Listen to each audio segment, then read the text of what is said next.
We'll call the meeting to order. It's 7 p.m.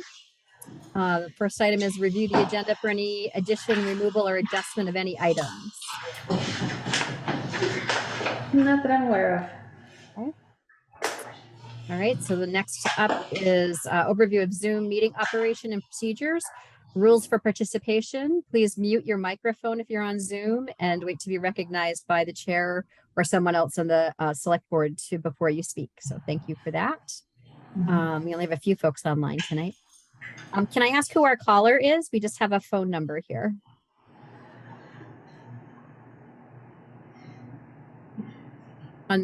Hi, who's on the phone? Sorry, I was having trouble unmuting. Okay, so Teresa, I see you there, but we have someone else on the phone, and you just unmuted. We can hear you now.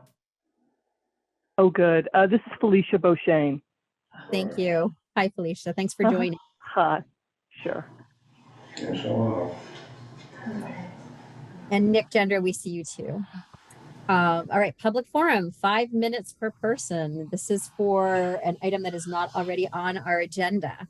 Does anyone in the room there have anything they'd like to?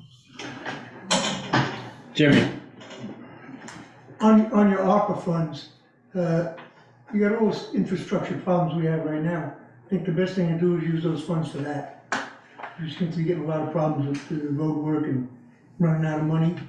So rather than have these other projects that only affect a few people, use them for what affects everybody. That's it. Thanks, Jim. Anyone else for public forum?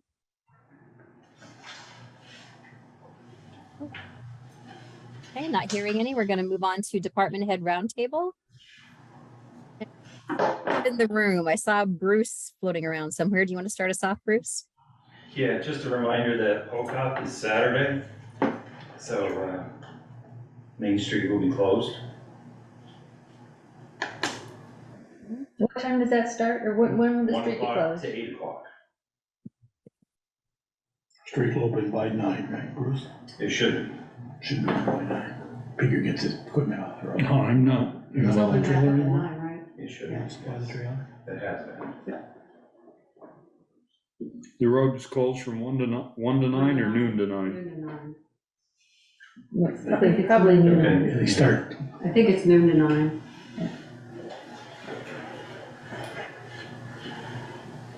Is Eric there? Eric, do I see you back there? Yes, you do. What's going on, Eric? Oh, not much, just trying to keep ahead of the rain. One drop at a time. Yeah. Well, we put lower notch together now 3 times now so far. We took out a 3-foot culvert, put it in a 4-foot culvert Thursday, finished it Friday. So hopefully that'll help. When you say 4 foot, you mean across the road, or do you mean? No, 4 foot round. Okay. What was the original? that's a little short.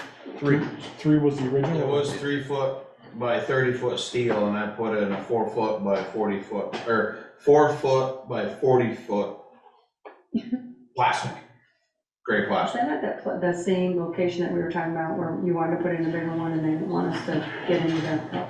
No. Get too far? No, not that, no. Okay. And then just our routine, trying to keep ahead of, like I said, the rain, the grading, the mowing and stuff like that. It's not specifically on the agenda, I don't think, but can you give us an update on the Briggs Hill Road situation? Still there. It's gone. I found out by it the other day. So the Briggs Hill, we have it stabilized temporarily right now with Adam Driscoll and his crew stabilized the road with, what are they, waste blocks, Peter? Yeah.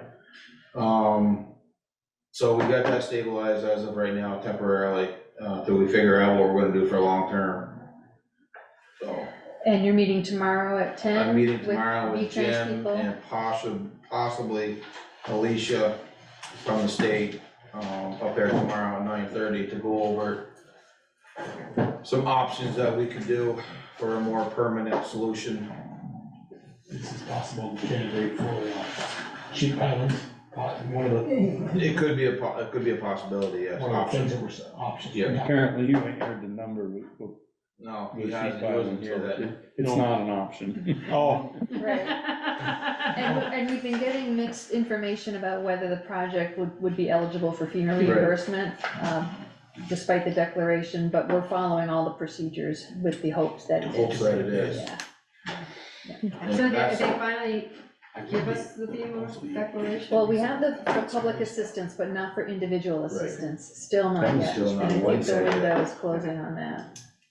Um, Although the governor is trying to connect the August event with the July event into a single event. But I the mean, odds to are me- slim. To me, it would make sense, because it's an ongoing rain, I mean, yeah, it's different storms, but it hasn't let anybody Catch up. finish anything Yeah, yeah. to permanently fix stuff yet. Mhm. So it's just temporarily fix them and then the next one hits. Yeah. So.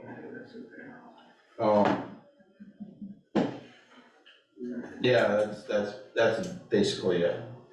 Okay. Short and sweet. Thanks, Eric. Yep. Is there another department head in the room that I can't see? Nope, it's a light night. It's a light night. All right, moving ahead. Let's see. Our next You do item have is, Jill, though. we do have Jill. Oh, we do have Jill. Hi, Jill. Oh, She's not in the Hi. room. She's not in the room. That's what I asked for. No, as a department head, Jill, do you have a 5-minute capsule of things we need to catch up on? You're Okay. muted. I guess we'll just touch before we have the Pine Street informational. It's just that all the customer services have been located, meaning the curb stops were located with sounding devices and then physically dug up. We have 3 that are under pavement, so those 3 were not dug up because that would have been cutting the pavement. So those ones, you know, they're gonna kind of see where the line is coming from when they dig up the old one anyways, but it shows them where to land with the new service. And then this Sunday, we cleaned out all the valve boxes. So most of them had like a lot of mucky, watery yuckiness kind of covering the top of the valve, which would have made it not possible to turn that valve to close it if and when it needs to be, without using the shell scoopy tool and taking quite a bit of time. So that's all done. So, I mean, I can't guarantee that they all close perfectly, but they all move. It's a start, right? Yeah. How are we going with the inventory as far as galvanized copper About Um, 120, out of? 700. Well, I mean, sort of, I guess I could call it 160 because 40 of them are in Woodland and I have that done. So, you know, Gain. about a quarter of the way.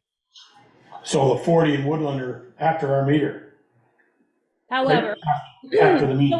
when we put the application in with the state, when we said, you know, 632 or so, they said, you have to do your consecutive exempts as well. You need to do Woodland, you need to do KTP, and you need to do, Lazy Trailer Park. And I said, oh yeah?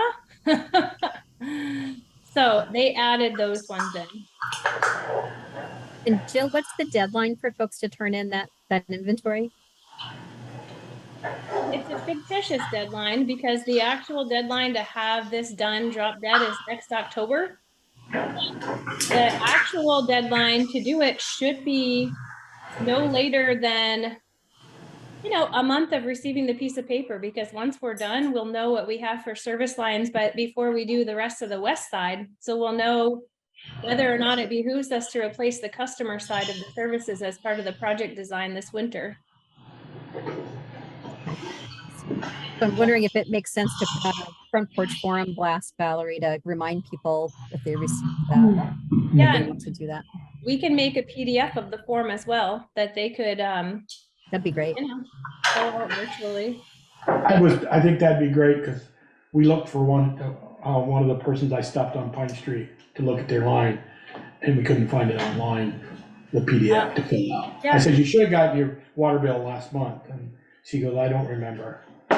But, so. Yeah, that can happen. That can happen for sure. And we've been doing personal visits for people that are calling and they're not sure. And I have to say, there's an awful lot of them that have just like and like 1/8 of an inch to a 1/2 an inch that sticks out before the first fitting, and so it's super hard to tell what it is.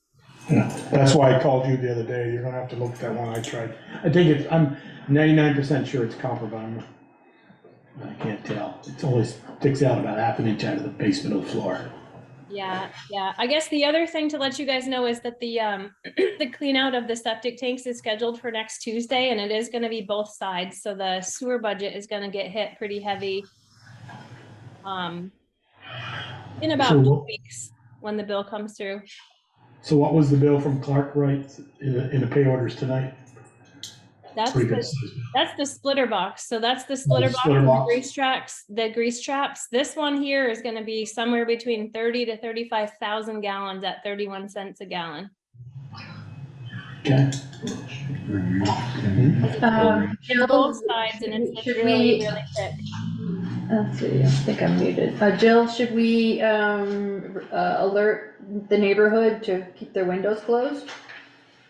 I mean, there's only like 4 houses down there, but there's the ones at the top of the hill. I mean, we do have to use this tool called a crust buster, because it doesn't like to come out. So everything will be aerated for sure that day. A peeker knows.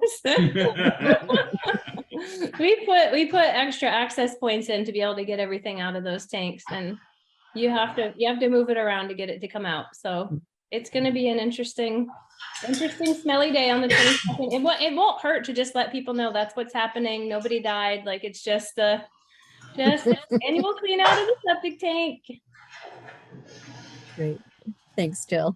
Last question, Jill. The email last week from Sharon about some meters, are they being worked on? Those meters that aren't being tabulated or something? Yeah, we ordered a new meter for Mount Abe because that one was going backwards. And then it was the readings coming out of it just seemed fluky. That new one is there. We've actually scheduled for a holiday to put that one in because that's a day when there won't be anybody using the school. Because believe it or not, even when school's not in session, they've got people using that school like almost 365 days out of the year. So I think that one is set for Columbus Day, and then the rest are just, we're making phone calls to get a hold of people to see when they're gonna let us in. Columbus Day would not be a good day, Jill. They Why don't take not? Columbus Day off. They don't take Columbus Day off. That's on a school holiday. Michael is the one that scheduled it with me, Michael Orvis. They may have it off this year. Oh, they may have it off this year. Okay. Yeah, he said there's no school that day and that he thought that that would be a good day for them and was hoping that would be a good day for us, and yeah. Okay. Yeah, so we definitely have the list. We're definitely making phone calls. It's just getting people to agree to let us in there to each one of their houses to do the initial look over to see which parts it is that needs to be replaced and then do the replacement. Okay. All right.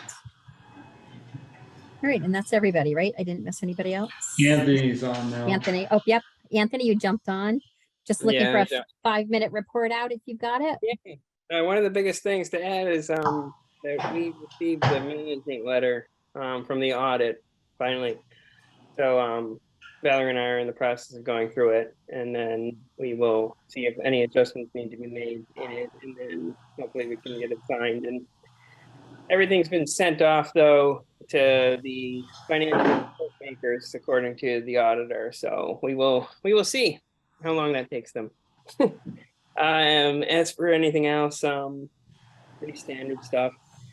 Reorganizing the office a little bit. So if anyone walks by and sees this giant amount of stuff, don't be alarmed.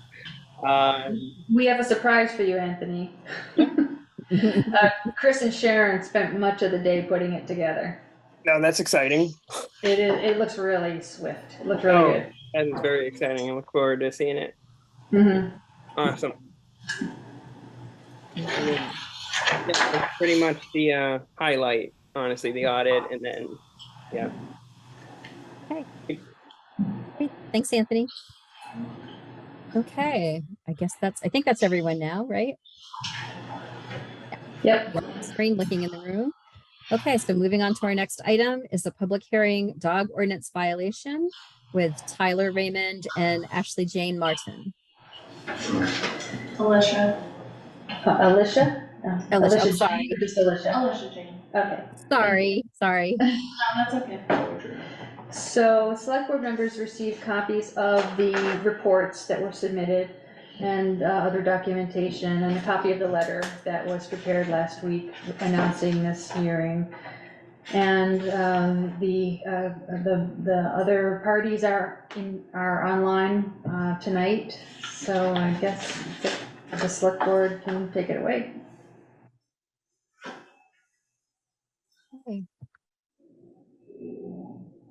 I would like to hear, maybe from the chief first, I guess, just jumping in, I don't know. Yeah. Just Right even ahead. where it happened, so I'd like to, what happened and where it happened.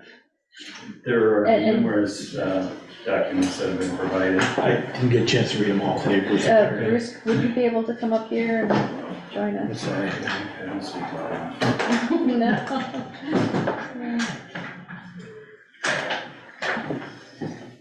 All right, let's see. On July 25th, we received a report, complaint about dogs from 118 Stonewall Drive leaving the yard onto the road. We received a statement from Jack Bouchain, I think is how you pronounce it. I'm sorry if I didn't pronounce it right, regarding that. We also received a statement from Felicia about previous incidents involving at least one of the dogs. There were some previous incidents that there may have been a different dog, but these last 1, 2, 3 seem to be involving Stella and Captain. So in 2022, they were issued warnings for their dogs running at large and not being licensed. Also in 2022, sorry, I gotta look for these.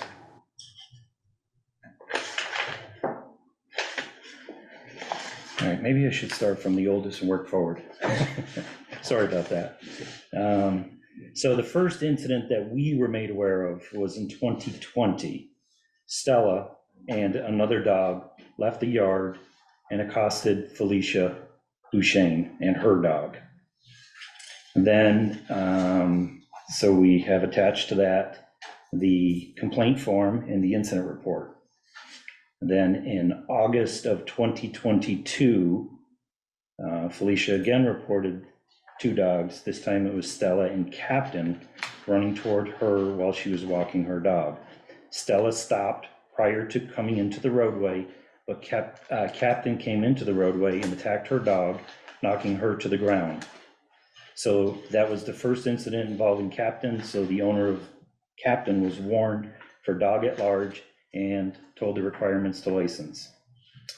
And then the next thing that was reported to us was on the 25th of July, which involves, again, Stella and Captain. And that's the statement I previously mentioned. And because it appeared that this is the second time we requested the board hearing, and so to address the vicious dog, as well as the dogs not being licensed and dog at large. And I do believe, again, that this last incident, Stella did not leave the yard. It was Captain. Bruce, were any fines issued? Citations? There was a citation issued back in April 2023 for Captain being at large.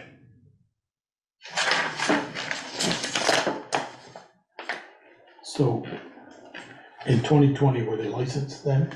Or are they licensed now after the? They're not, well, when I looked in the last few days, I couldn't find any license. Okay. And I think the last time it looks like, I think Stella was licensed was 2021.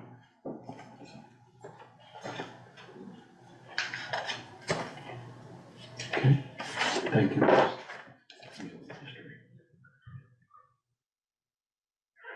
And just for the record, Michelle has recused herself because she is a resident of Stonewall Drive.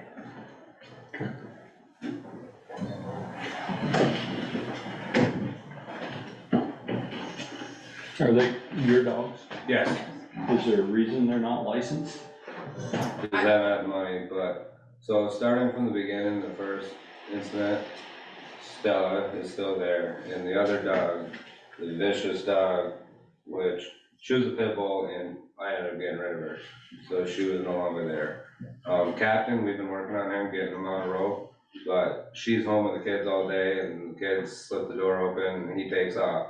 He's gone down to 116 before, and I've never had anybody give any complaints, except for her, and everybody else on that road has had complaints from her. And there's multiple neighbors that walk their dogs, and they don't seem to have a problem. But It doesn't change the fact that we have a dog ordinance that says you have to be in control of your dog. yes, so Captain, anytime I let him out, he goes on the road. And clearly Stella, she doesn't go out on the road. She's well-mannered, but if Captain's in front of her, she's gonna follow him. But he's on the road anytime he's out that door. But this last time, it was during the day, I was at work, it was 10, almost 11 o'clock in the afternoon, and I wasn't there to control it. And the kid opened the door, we got a 3-year-old, 2 5-year-olds, and an infant. Like, Yeah, I'm not always right there to be on top of them if they're she's there. never once came and talked to me face to face or nothing. Any other neighbor I had a problem with, they came to me and they had a conversation. And no other neighbor, and I'm gonna make this very clear, no other neighbor, nobody else who has ever encountered Captain has ever said that he is ill-mannered, vicious, or even remotely tried to be aggressive or attack. Well, that's not, okay, but that's not saying that, there's, sometimes dogs can detect when a person is, oh, they're scared of me, so. No, I understand that, and I I'm will, saying that, Captain is a jumper, he's 2 years old, he's a He's a mutt. lab, he loves to run. Yeah, he's a mutt and lab, and he just is very hyper. size being sometimes licensed and sometimes not, are they, crucial thing is, are they vaccinated? Yes. They're all got their shots. Yeah, Stella's So- vaccinated, yeah. Yeah, And Captain too. but yes, Captain is as well. I mean, that's the reason, one of the big reasons to license them, because you gotta bring in proof that they've been Yeah. vaccinated, so Yeah. if they bite somebody, they're not gonna have rabies, Yeah. possible rabies. So we have a policy of, once we get to this point, we're probably gonna request that the dog be leashed when it's out, leashed or penned when it's out. And if not, and we get reports of it running at large, we will issue an order to seize it. Just so you're aware that this is what's gonna happen. Okay, and I'm gonna complain every time their dog comes onto my property, because I own both sides of the road. So any grass they see down there, I own, and I'm gonna file a complaint anytime I see a dog on my property.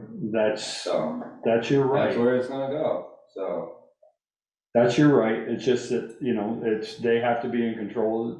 You have to be in control of your dogs. They have to be in control of theirs. Yep, We're not singling you out. no, that's I fine. mean, it's the way It's just the way that road is gonna become, because I own the first part of it, so. There'll be signs getting put up, 'cause I got 60 of them in my basement. I mean, we have had other dog issues where we've requested that the owner put a fence up, so you can't control your dog, and I own That 10 may- acres. that may be, well, you may fence in a place where the dogs can be, okay, like out the door, you're saying, and I understand that, the kid's gonna open the door, Yeah. and you're tending to the other one, yeah.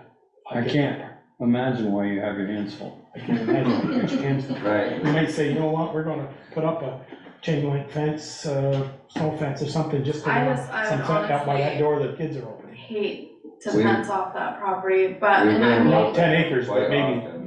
yeah, I 100 by know, 100 but area where they still. can go in. We've been roping him, but because I make it a point to tell him, do not let him out, you have to put him on cable, because he'll take off. He goes and sees our friends out behind our house, he'll go down the road, he just likes to go on adventures. yeah.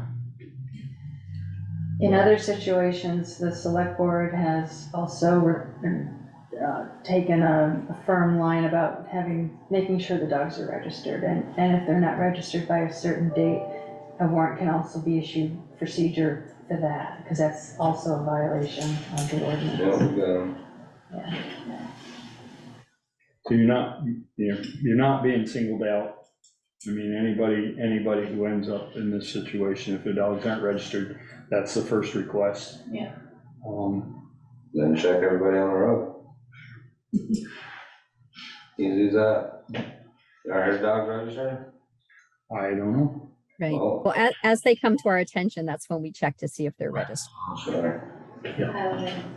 And the town clerk can give us a list of people who had a dog, and they didn't, like, they registered 20, 21, 22, and they say, didn't register this year, the dog might have passed, we don't know, we don't inquire anymore, she can give us a list, okay, 300 dogs registered, I don't know what the number is, and maybe only 100.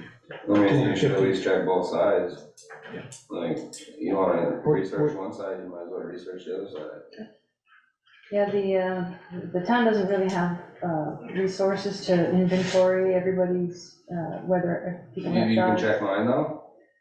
Yours came because we're not here to be Check bad hers. guys, we're not here to be the bad We guys. did. Check hers. You know. Is she registered? Yes. Okay, that's all I was asking. We're not here to be the bad guys, we just. When they come to our attention, we check them.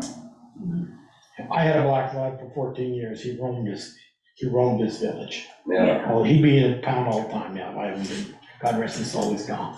Yeah. We had a guy Yeah. that lives But I know, on 116, he's all the way up to the end of the road, he's got some chickens. He said that dog's worse than a kid. He just keeps coming over. Yeah. And then he comes back stinking. But But, we've yeah, never- we've definitely made it a point that he has to be on the road. Because we're sick of him running off at 9 o'clock at night when we're ready, trying to go to bed. Yeah. He sees a squirrel and But the other thing is, my two sons, my 5-year-old and my 3-year-old, we have a pond. And if they're playing in the pond and Captain's barking his head off on the rope, they'll take him off so he can swim around in the rope, or in the we just pond. need to enforce it. Yeah, I know. And we've tried the invisible fence with him, we've tried the shock with Run him. through that. He's learned that, hey, if I get really fast and I get a certain distance, you're not gonna be able to shock me anymore, so. oh, he's on a shock collar. I have a perimeter collar and a training collar. And we That he have, runs through the perimeter. yeah, and he knows if gets a, And I've even had him with a shock collar, and you can see him twitch when he's running, but when he sees something, he goes and checks it out. yeah, we're keeping it last night. Typical lab. We pulled 21 clothes out of his snout last night. Up at camps. We've been staying in Duxbury.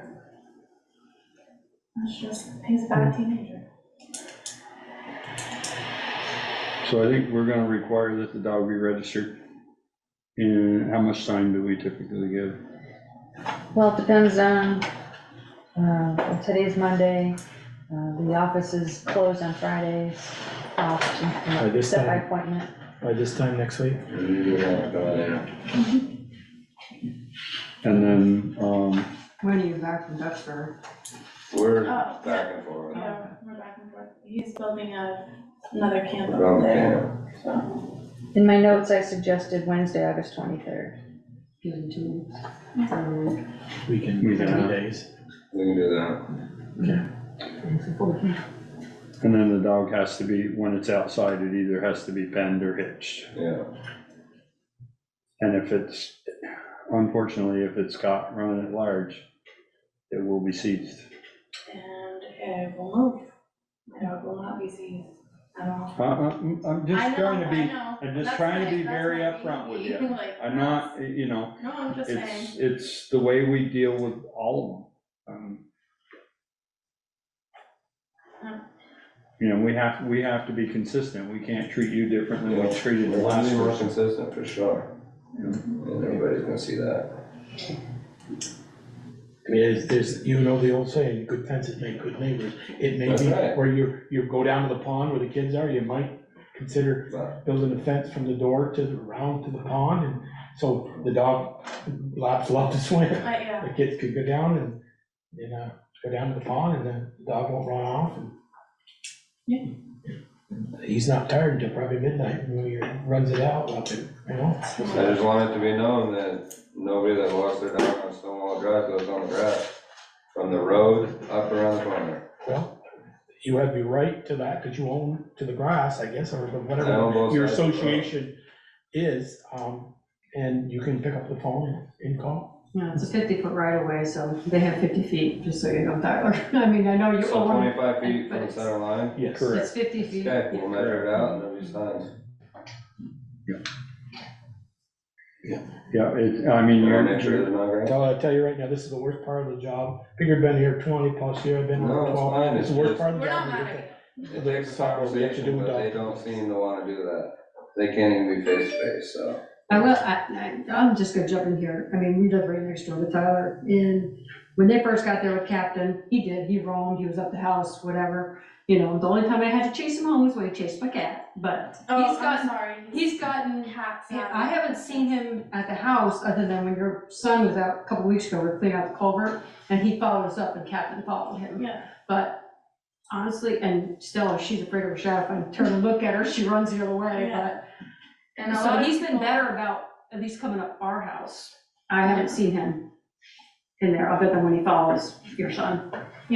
And he will too, he's a nanny to the kids, wherever the kids go, he goes. And he does, his nose and snout gets the best of him, and he will take off, and I don't really I understand. don't mean any hard feelings, but Oh, no, there's a point to be made, so. they play with our dogs play with Captain, so Yeah. when he Now we comes up gotta mow anyway. down- mow around the goddamn things.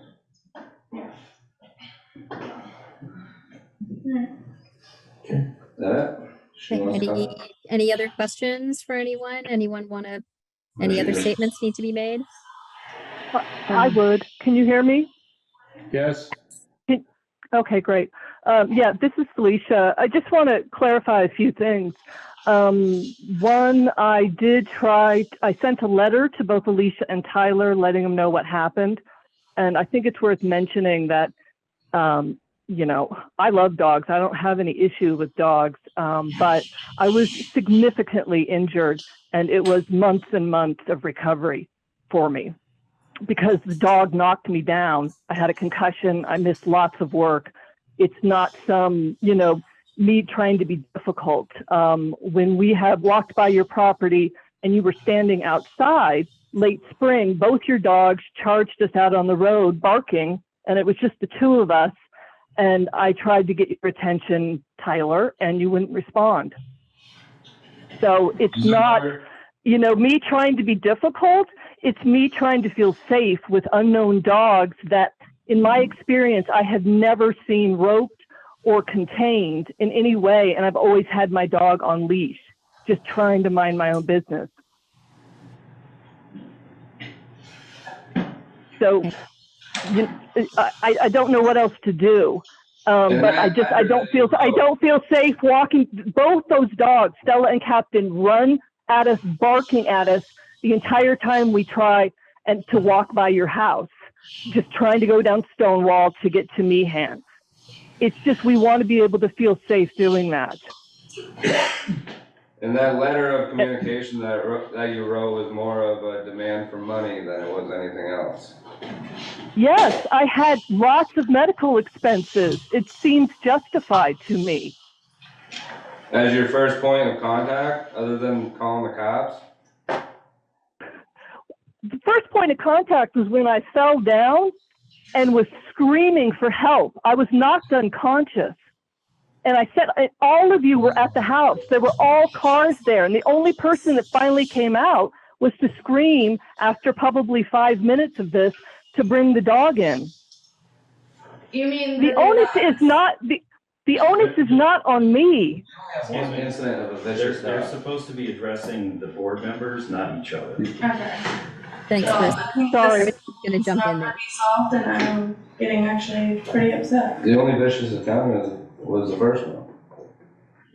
And that wasn't even my dog, that was Luna. She's no longer there. Not there. Then Okay, she so- contacted me a couple months ago.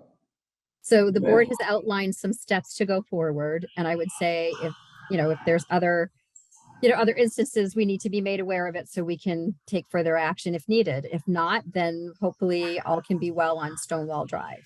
and you'll Okay, get I a just want to letter. be clear that what is the final request? that the dogs be registered and that they be, controlled when they're outside. Leashed or penned. Okay. Thank And you. dogs stay off the grass. And Great. I'm sorry? The dogs stay off the grass on both sides of Stonewall Drive, from the corner to the road.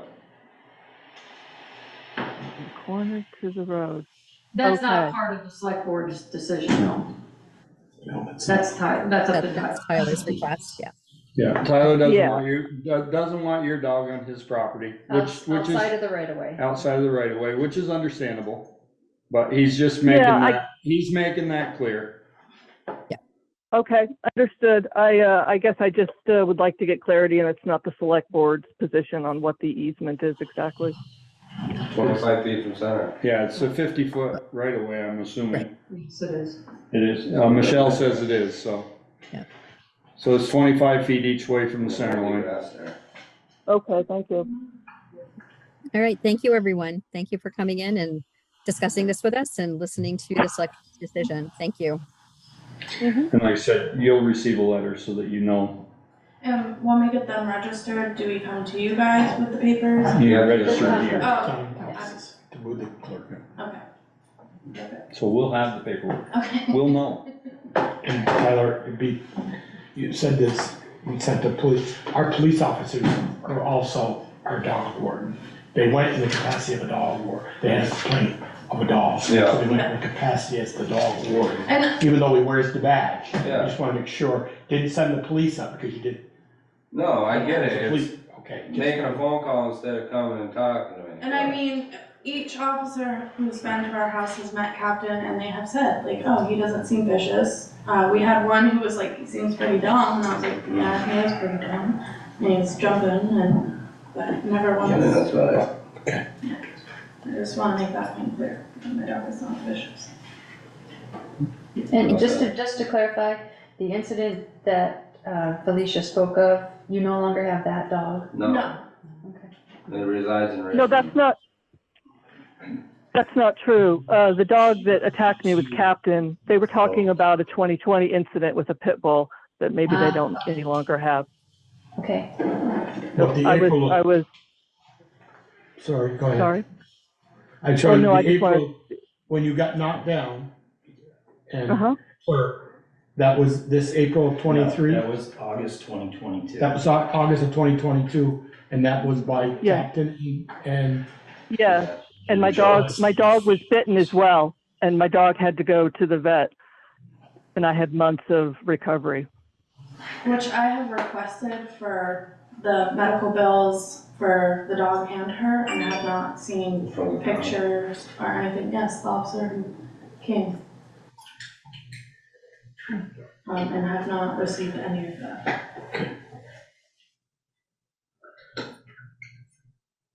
I'm sorry, was there a question for me? I'm having a little trouble in hearing everything. I think we're close to wrapping things up. I will be preparing a letter outlining the select board's decision, and I'll try to get that out by Wednesday. Thank you. Right. Thanks, everyone. thank you. Thanks. Thank you.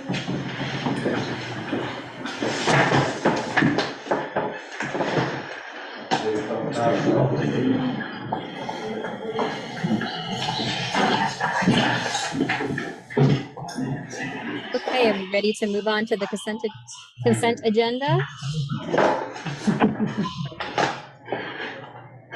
Just say about the one on the approve the rolling meadows, is that for, I know it's for who it's for, is it just for one house on that? No, They have two houses. they have two houses. And then the there- shop, there that's right, and I the saw shop, that, yeah. I'm sorry. And I did see that in that's what I Monica. want to know, is what created the third. Yeah, and it was the shop with the phone number, Okay. that's right, I did read that in Valerie's notes, okay. I make a motion to approve the consent agenda. Second. All those in favor? Aye. All right. Anyone opposed? Okay, there we go. Thank you. Terrific, thank you. The tax rate was in there, we probably ought to advertise that. advertise it in what way? saying what it Say what is. Say it on the air We typically do. Yeah, sure. Yeah, it is outlined in the notes. here. Thought you had it in your TA report here. Yeah, there's an extra. You expect me to see it? I got it, I can. Yeah. Go ahead. I've got it right here, but Oh, there it is. Go ahead, Darla, or I can read it. so the overall residential tax rate reflects an increase of 9.68%. Give them out, you gotta give them out, so. So the residential tax rate is $2.6566. We typically have the non-resident and the police district as well. Give me a minute. Do you know what they are, Anthony? Police district is 32.3274 cents. Actually, I can do a screen share. But it doesn't have the non-resident, you're right, Peter. You have the, general fund, the highway, the rec department, special articles. We don't have non-resident. Here, I'll give it to you. Okay, so, let's see. The residential tax rate is 2.6566. The non-residential tax rate is 2.5233. The police district tax rate is 0.3274. Okay, the homestead tax rate for the police district is 2.9840, and the non-residential tax rate in the police district is 2.8507. And it's on the screen.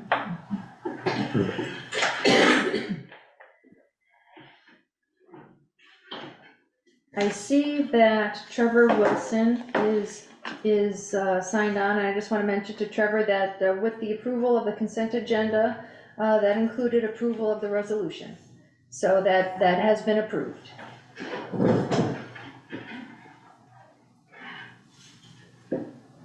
Okay, moving on to regular business. So first up, Pine Street Water Line Replacement Project Overview, Schedule, Traffic Plan, and other details with Nick Gendro, Steve Palmer, and Jill. Now, I don't know if anybody wants to be able to share a screen. For some reason, I'm not able to make anybody a co-host. So that would have to be done from the other machine. You're up. I can make them a co-host, I just need to know who we're making a co-host. Steve Palmer. Steve, you wanna be co-host Sure, to share? sure. What the heck? I'll be the guinea pig. Okay, you're a co-host.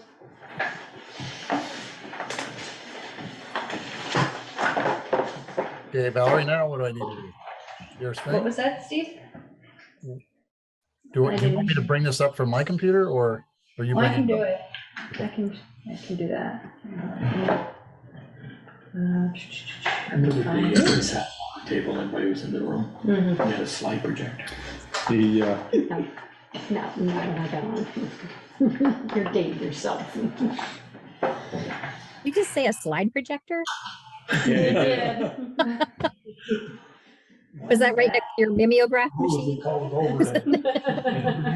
Overhead projector, remember those days? That's next to the Elmo.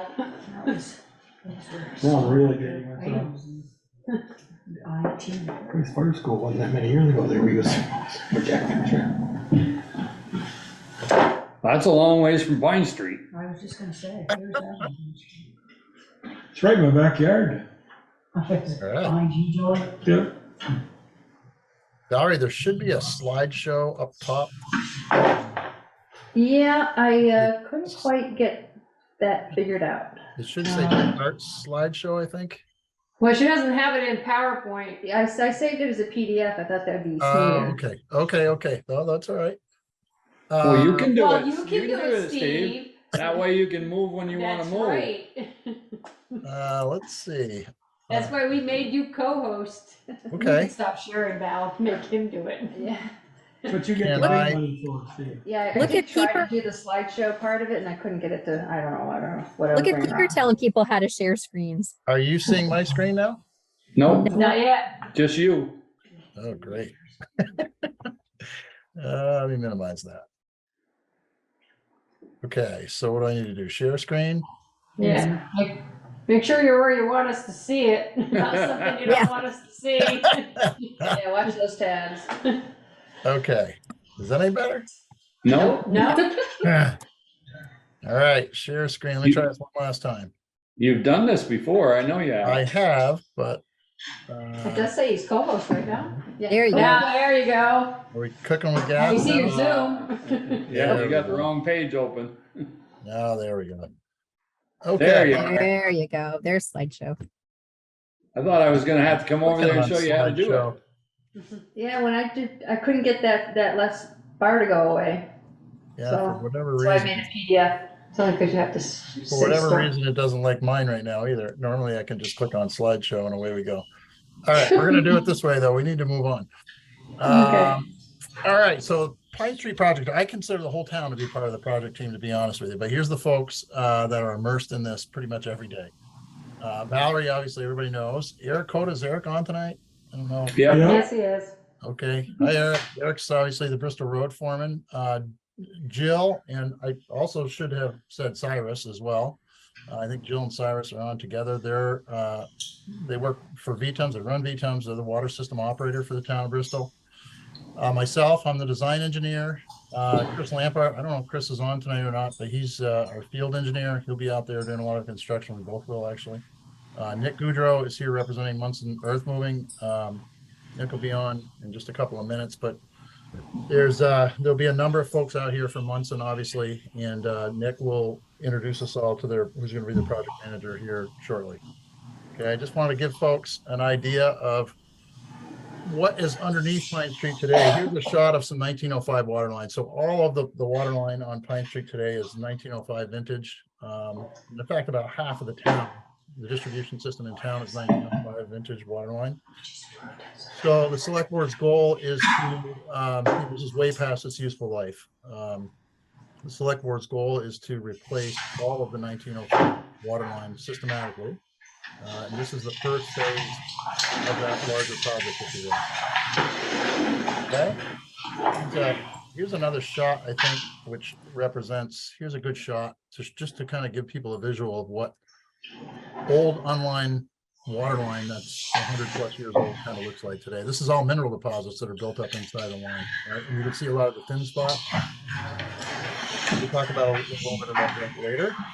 Okay, so here's the general project area. Sorry about the clarity here. Here's North Street, if you will. Here's the town garage way over here. So really, we're looking at it, I consider it blocks, right? But here's Pine Street, back and forth. There's really 5 blocks, if you will, right? 1, 2, 3, 4, 5.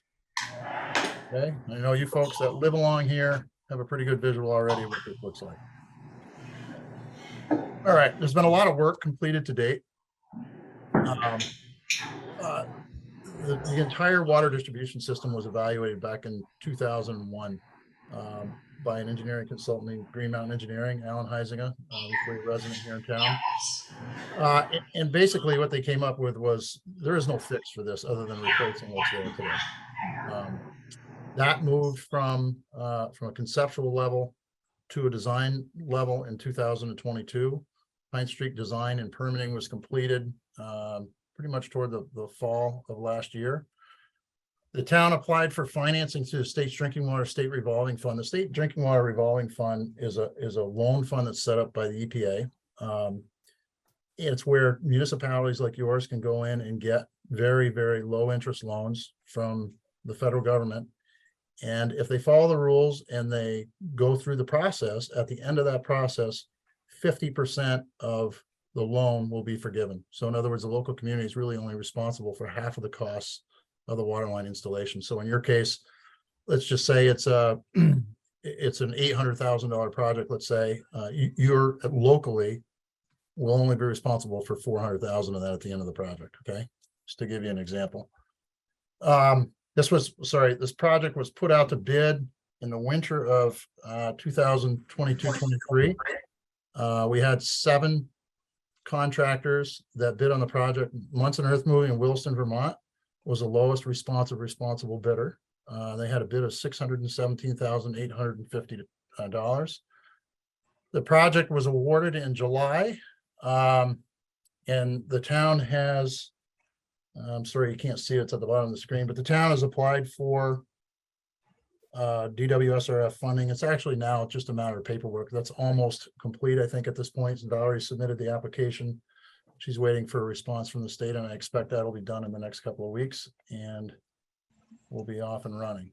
Okay, I'm gonna bring on Nick Goodrow from Munson. Are you there, Nick? Yes, I am, Steve. Good evening. So thank you for the introduction. Thank you, everybody. So yeah, like Steve said, we're going to be redoing this, or we're going to be building a new water line on Pine Street. As I'm sure most of you are aware of the project, sounds like this was a pretty overwhelmingly positive approved project. So we're looking forward to getting started here in the next week or so. So basically what we're looking to do is we're going to maintain water as is to every home on Pine Street. So there should be very minimal interruption to services during the construction project until it comes time to actually tie in new services and switch them over from the old main to the new one. So basically the way we're going to build this project is we're going to start on the east end over at North Street, I believe, if I'm not mistaken, Steve. Let me come down a little bit. Sure. Yeah, how's that? Perfect. Yep, this is actually what I'm looking for. So yep, this is just an example of our phase 1 traffic control plan. So basically we're going to start at the east end of the project over on North Street and work our way towards the town garage.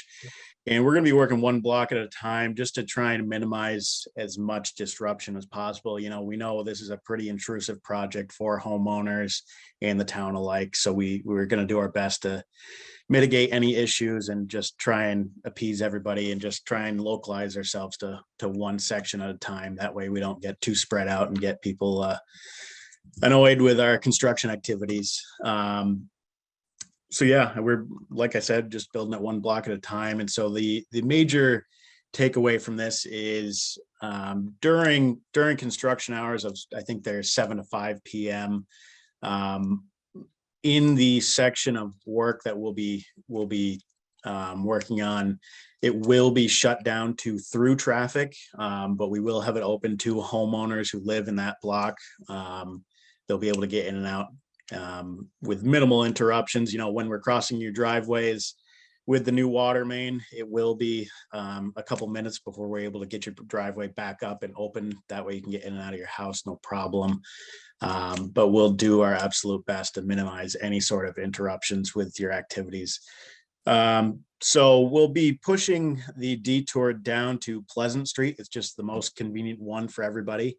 So for example, on this first phase, you know, we're starting on the east side of Jackson's Fuel there.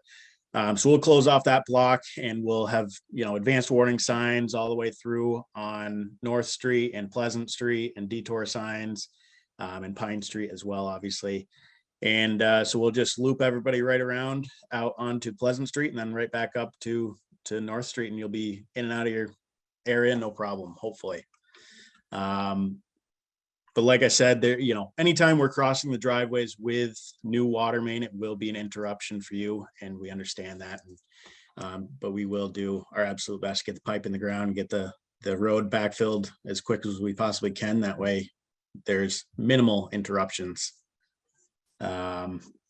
So, I think, Nick, it'd be helpful to let people know you're going to have traffic control folks there for the people that happen to live in the section that happens to be closed off when you're working.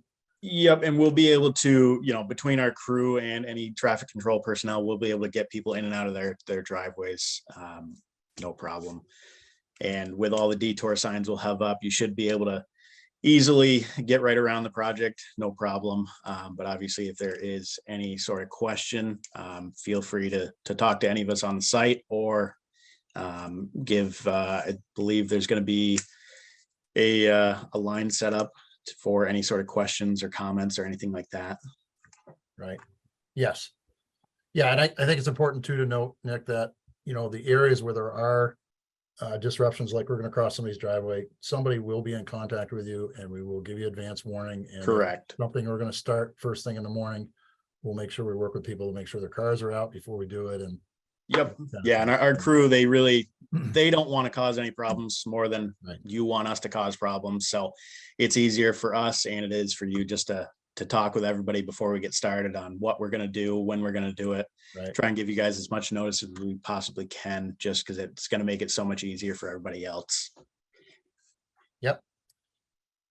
Okay, thank you, Nick. Let's talk a little about anticipated impacts to residents. And Nick, please join in if you think I've missed anything. I tell people, I try not to sugarcoat it because as Nick said, these are very invasive projects, right? We've got to basically dig a 7-foot hole in front of every single person's house all the way down Pine Street. So, and that's not easy to do without significant disruption. Okay, so you're going to see detours, you're going to see fencing, barricades, traffic delays. And I encourage folks, if you happen to live in the block that's closed off, where we happen to be working, just plan accordingly, right? Put an extra 5 minutes in your trip schedule and realize that there's going to be a traffic control person that's going to walk you through the construction, right? Just plan ahead a little bit on that. Temporarily block drive entrances, like Nick had talked about, there will be noise, right? These are big trucks and equipment and backup alarms. You're going to see dust, dirt, and mud. Yeah, there's a deep excavation in front of your home for a short period of time.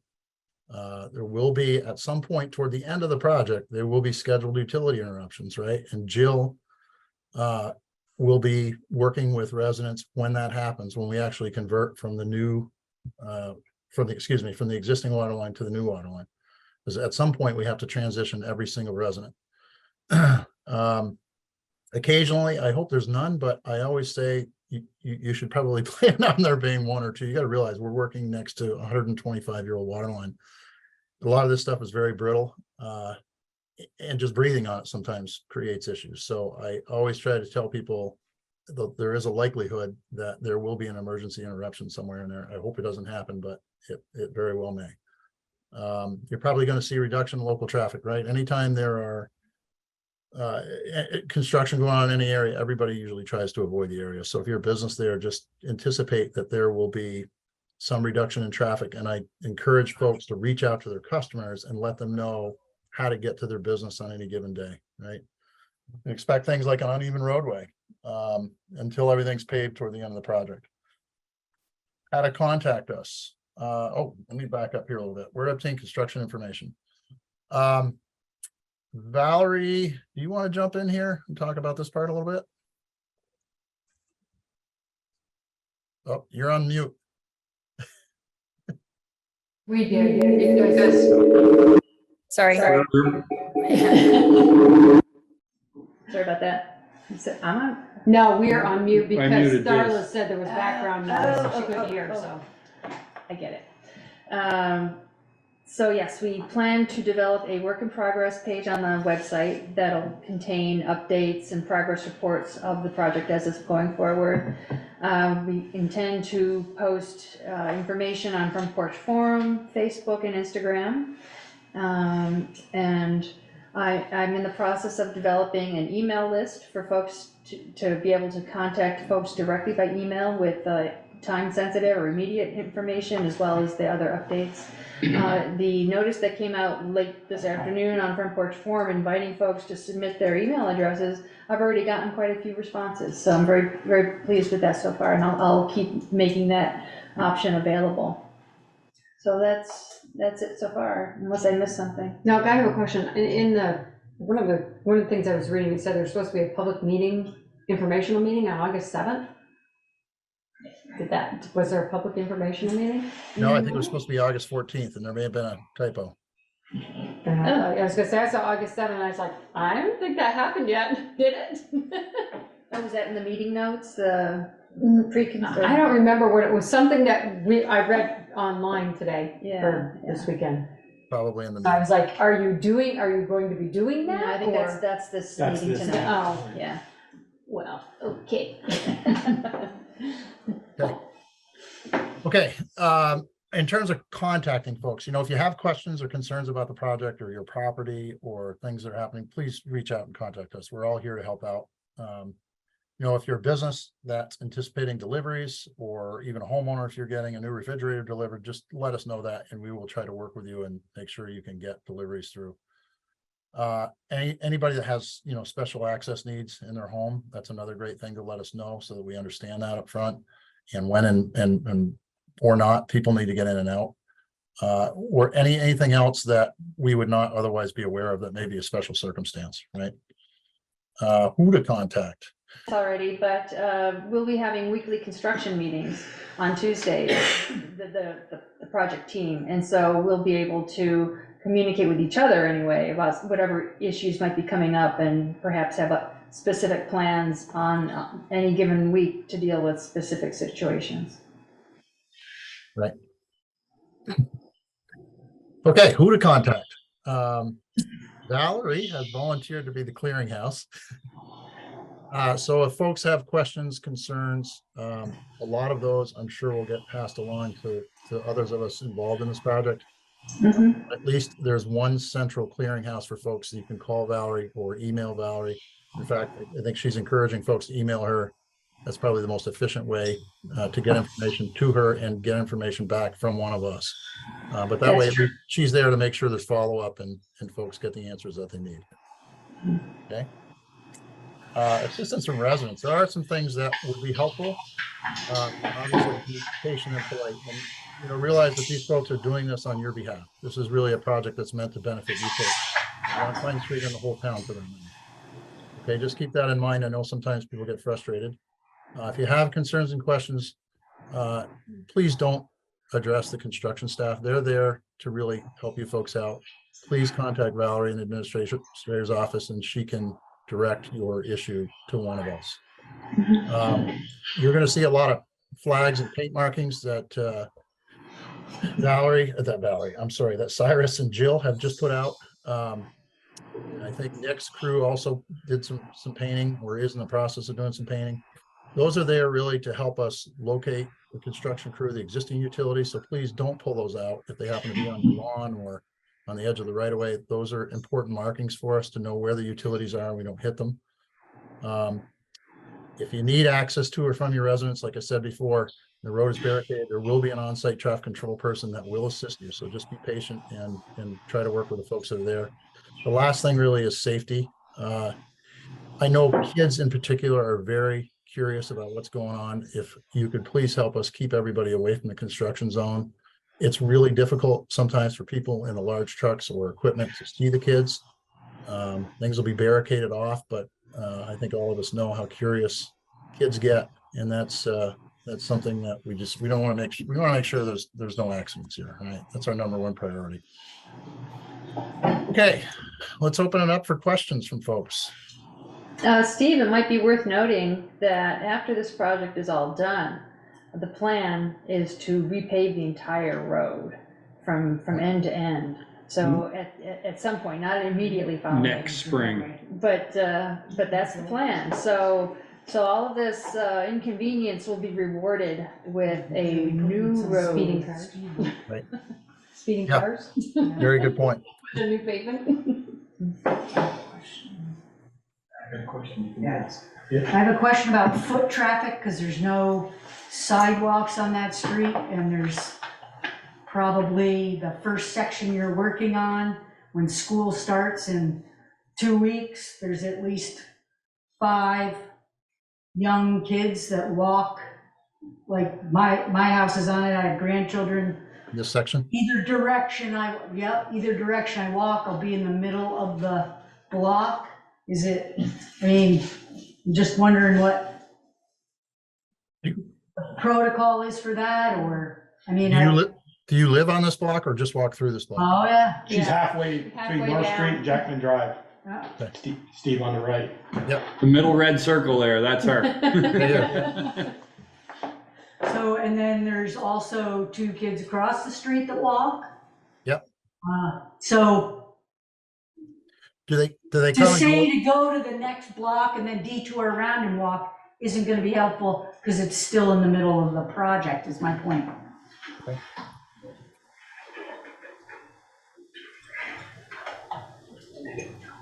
I wonder if Nick can. So just jump in here. So we're gonna try and contain ourselves to one side of the street at all times. Granted, there are, up in that section, I believe it's mostly on the north side of the street. It is. Which is a little more convenient in terms of foot traffic because there is the grassed area on the south side of the street on Pine Street in that section, I believe. But we're going to do our best to contain ourselves to one side of the street at all, as best we can during construction activities. And, we'll have personnel that'll be able to stop any sort of construction, if somebody comes up to the construction zone and needs to get through or anything like that. So we will absolutely do our best to accommodate any sort of, safety concerns, especially with kids around. Nobody needs to be put in that situation. Right. Thanks. I think, Nick, I live on that street also, but I don't have Yep. kids that Mary was saying, maybe, as you know, school starts in a couple of weeks Right. this Wednesday. And maybe from around 8 o'clock, you kind of, look, make sure you're even being extra safety to kids are headed to school walking at 7:45, and then around 3 o'clock are walking back. Yep. And it may be a good time because we get a lot of walkers from Mount Abe that walk down through there too. Well, I just cutting through somebody's yard. I don't Right. usually cut. You have to walk in the road on Pine Street. Here. And you can't now, so that's my point. I think another thing to point out would be that the existing water line is on the south side of Pine Street, and the proposed location of the new line is just like 5 feet north of it. So everything is still in the south lane of Pine Street. So I besides when they cross the road for services, I don't really know why the north side of Pine Street would be all that impacted. Thank you. Yeah, and I would add to that, Jill, that the traffic, this is one of the reasons the town was insistent on having traffic control people, right? So that Nick's crew could help get people in and out when they needed to get in and out, and that included pedestrian traffic, so. Okay. Any other questions?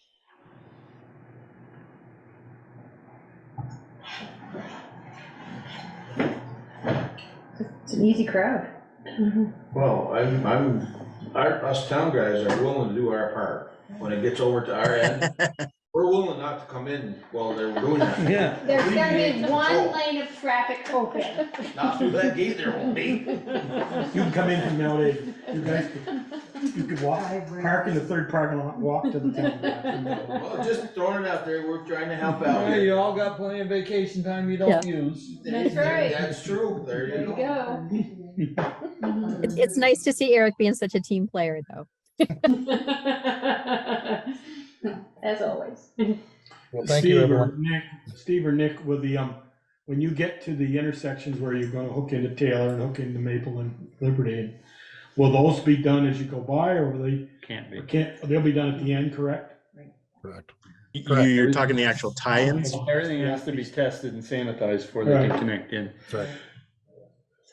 Right. How Same long for- do you expect each block to take? Just curiosity's sake. We're probably about a week per block, if I had to give a good estimate on that.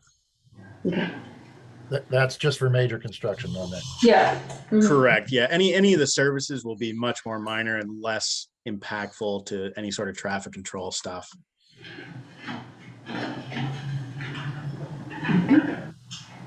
Okay.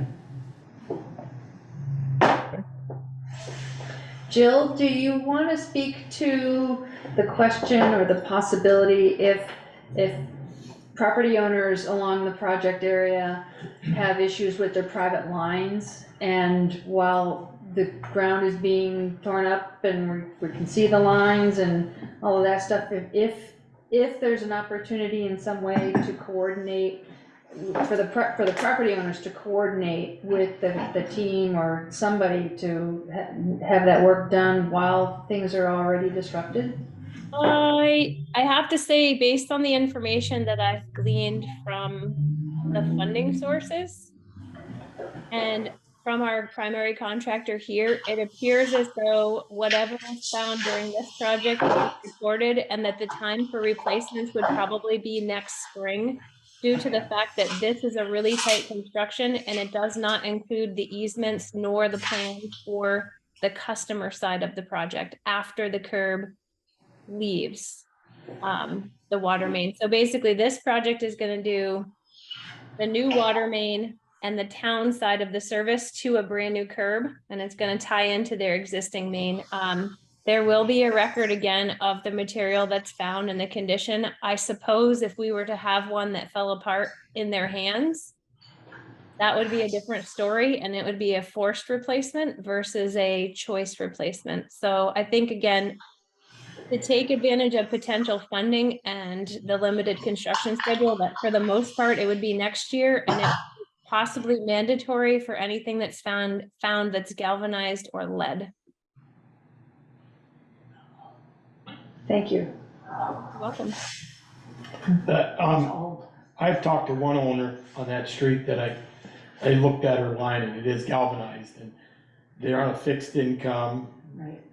And, you know, they were quoted, could be up to $2,000 to replace it, and she said, we just don't have $2,000 to do that. So as a board, this is not coming to Steve or Jill or Nick, but as a board, I'd like to have a conversation about, could we finance it over a period of time? And we did talk about that at the beginning of this project, maybe a year and a half ago, was, because we're gonna put a brand new 8-inch main, brand new copper to the curb stops, and if we got, out of the 32 hookups, we got 25 that are galvanized and leaking, have we gained anything?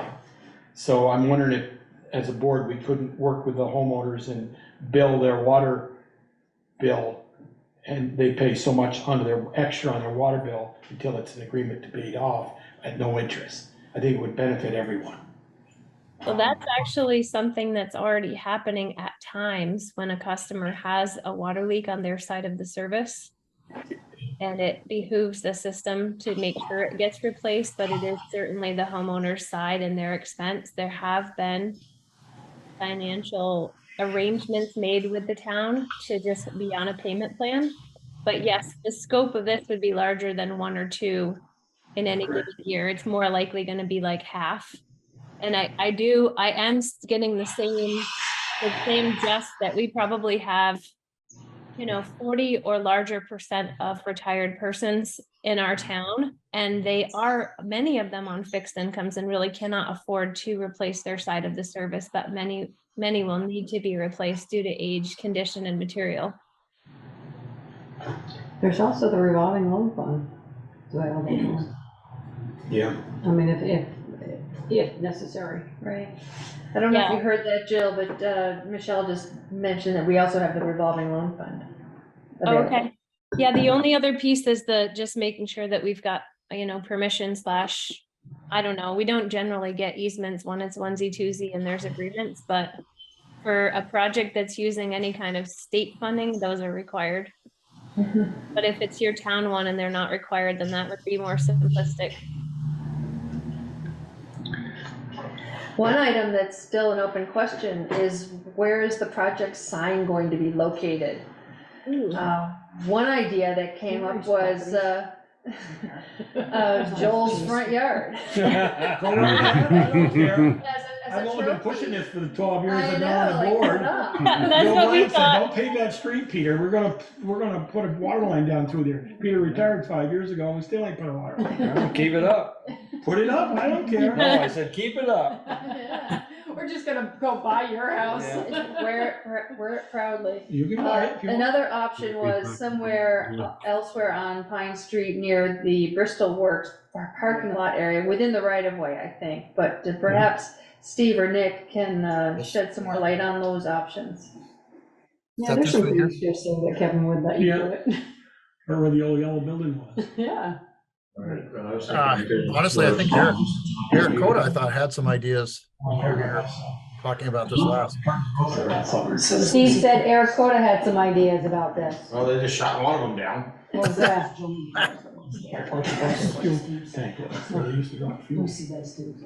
why'd you kick that one down the road? We can figure something out. We'll figure something out. Okay, Jill, we can put it on your front yard up in Moncton, that'd be I good. was gonna say you could put it in my front yard, but it won't do you any good. Nobody will ever see it. You can attach it to the Bristol Works building. Definitely, The I'm sign doesn't definitely require a off of permit? Utah. Bristol Works there, that, I don't think so. It's got cedars. Well, you guys figure that Yeah, out. I think one of those cedars along Right by Bristol those Works cedars or by just the corner of Maple. west of Pine. Maple and Pine, yeah. Yeah, if we can get it off the road far enough, I think, yeah, that'd be a good place to put Take it. all those cedars out with the hedgerow with a bucket loader. Don't be cutting any trees down. All right. Cedars are We trees. done with well, thank you. Yeah, great. Thanks, Any- Steve. Thanks, Nick. Thank We'll be you. glad to see you. Thank you. Thank you. Thanks, guys. All right, moving on. Number 2. Consider bids for 3 different flood repair projects involving ditching, restoring banks, laying stone, improving shoulders on the lower notch and the upper notch roads. Eric, Come on up, Eric. have a seat. I actually like that sign of my lawn.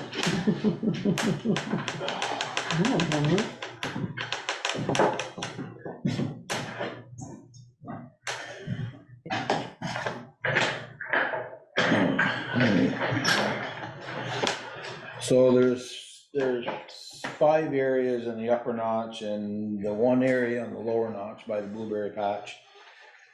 That was, washed out during the July 10th flood. And since how we got FEMA declaration, I reached out to a few local contractors to see if they'd be interested in doing the work to fix them, and they were. And I have 3 bids, to do the work. Just on lower notch? No, upper Okay, lower notch. notch and. The upper whole notch. thing? The whole thing? That's what we're asking. We Yeah. have bids for the whole thing. Yeah. Each bid is for everything. Each bid is for Okay. everything. Gotcha. So, And you received these today. and that, yeah, and I've been after them now for 3 weeks, 2 weeks. They're a little busy. Yeah, they are busy, and I will give them that. So there's a pretty good difference between the low and the high, as far as the bids go. But if you guys wanna look at them. Or just kind of briefly summarize, or? Eric, and you, They're all doing the same work. Are you supplying the material? or Yes, they- I'm supplying the material, all they're doing is their equipment and time. Can you get the bid numbers without giving the names? Just say, this is the high, this is the low, this, you said 3 bids, so. Yeah. If we're gonna choose one of them, what difference does it Right. make if Right. it gives the names? You're I right. guess it doesn't. where's the money coming from? Is it gonna come from FEMA eventually? Or not? That's the goal, but Yeah. if not, then the capital roads. Well, there's only one spot, excuse me, that is gonna be in question with what I've got for bids to be repaired, as far as FEMA goes. If we got declared, it should be, We're declared. so there's only one spot that's gonna be For the questionable. July Right. work, not August. Yeah, these are all for that storm, Yeah. July to the 15th, whatever it was there, 10th. There's only one spot that I added that maybe FEMA will question. And that's because where I'm gonna have them ditch, it washed because the ditch wasn't, it needed to be cleaned out, and we hadn't got there yet. And so it washed. And so I took the pictures and GPSed it and all that like I'm supposed to do. That's in there. And because it wasn't cleaned out before, they may not do it as an upgrade, so to speak. That part there might not be covered. It is an upgrade. Right, But I'm hoping they do it. Irene, they did, when Irene came through, they let us add different ditches to upgrade them, so it would, Happen again. right. Help And it not it got happen. got upgraded from Irene. From Irene. Just didn't get cleaned out this year.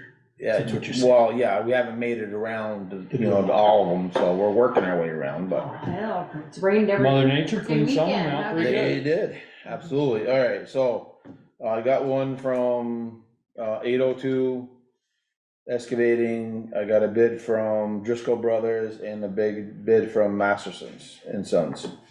And all three of them, you're capable of doing the work, right? Yes. That's why you Get it selected done them. in the time period you want it? I didn't ask them a time frame, any of them, as far as Won't be when they there. could get to it. Late January, they won't be there, but I'm be there hoping. late Well, that's what I'm October. saying, are we talking like this fall, or are we talking? I want them done soon. Okay. But I didn't ask any of them.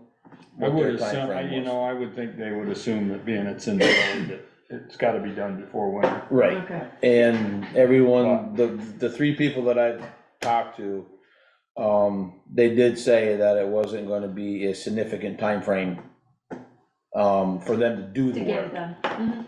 So it's just a matter of when they can schedule it in, what they're doing, schedule this in to get it done, so. So what are the bids? Masterson's is 34. 1,000? Yep. Driscoll's is 21,460. And Heffernan, 802 excavating he broke them down into the spots that we're gonna do. So his total for all of them, is $11,388 For all three? for all the spots. There's 5, you said? There's 5 spots in the upper notch and 1 on the lower notch. Oh, there's a big difference between all those numbers. It is an awful big difference, but I haven't looked at them. How much, what are you figuring for work? Week's worth of work? No, not quite. 3 days. 3 days, yeah, so. Yeah. 34, Well, 21, according and to- 11? Other than the lower notch, everything in the upper notch, 3 days. I'd give them more than that, cause I think 3 days is what they told me. Well, what 802 told me was 3 days. I think it's not enough time. My opinion. I think it's It's a gonna take them bid, at least a week. Yeah, it's a bid, and it's per foot price. So. If you add on 100 feet, you pay an extra. Right, and if it's a lot less, then the bill will be less. Right, but you've got it down, how many feet you wanted, they measured it and everything, Yeah. you guys at GPS did. Yep, so, Are the other ones by per feet too? no, the other ones are per job. Per job. Lump sum. Yep. Lump sum, all 5 sites, one price? No, wow, You got. No, did you they- have the 21K is all 5 sites. yes, That's They all. didn't break it down. They didn't No. break it down. Okay. no.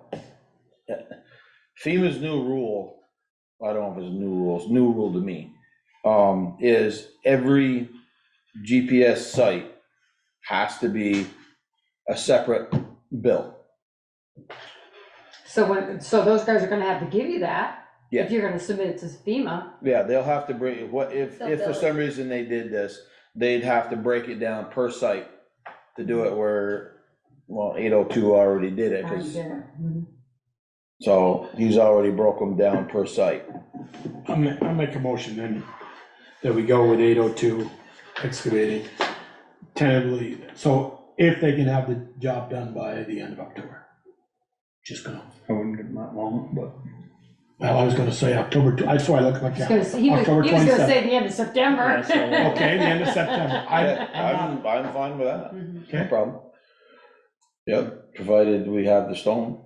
Right, that's what I'm.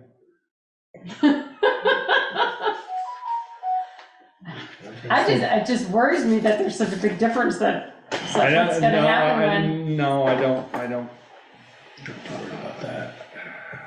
What am I Who doing? wants the job bad enough, right? Well, one- No, I don't think Well, that's, it's like- I don't think that's it. I think it has to do with how much people have got going on. Yeah.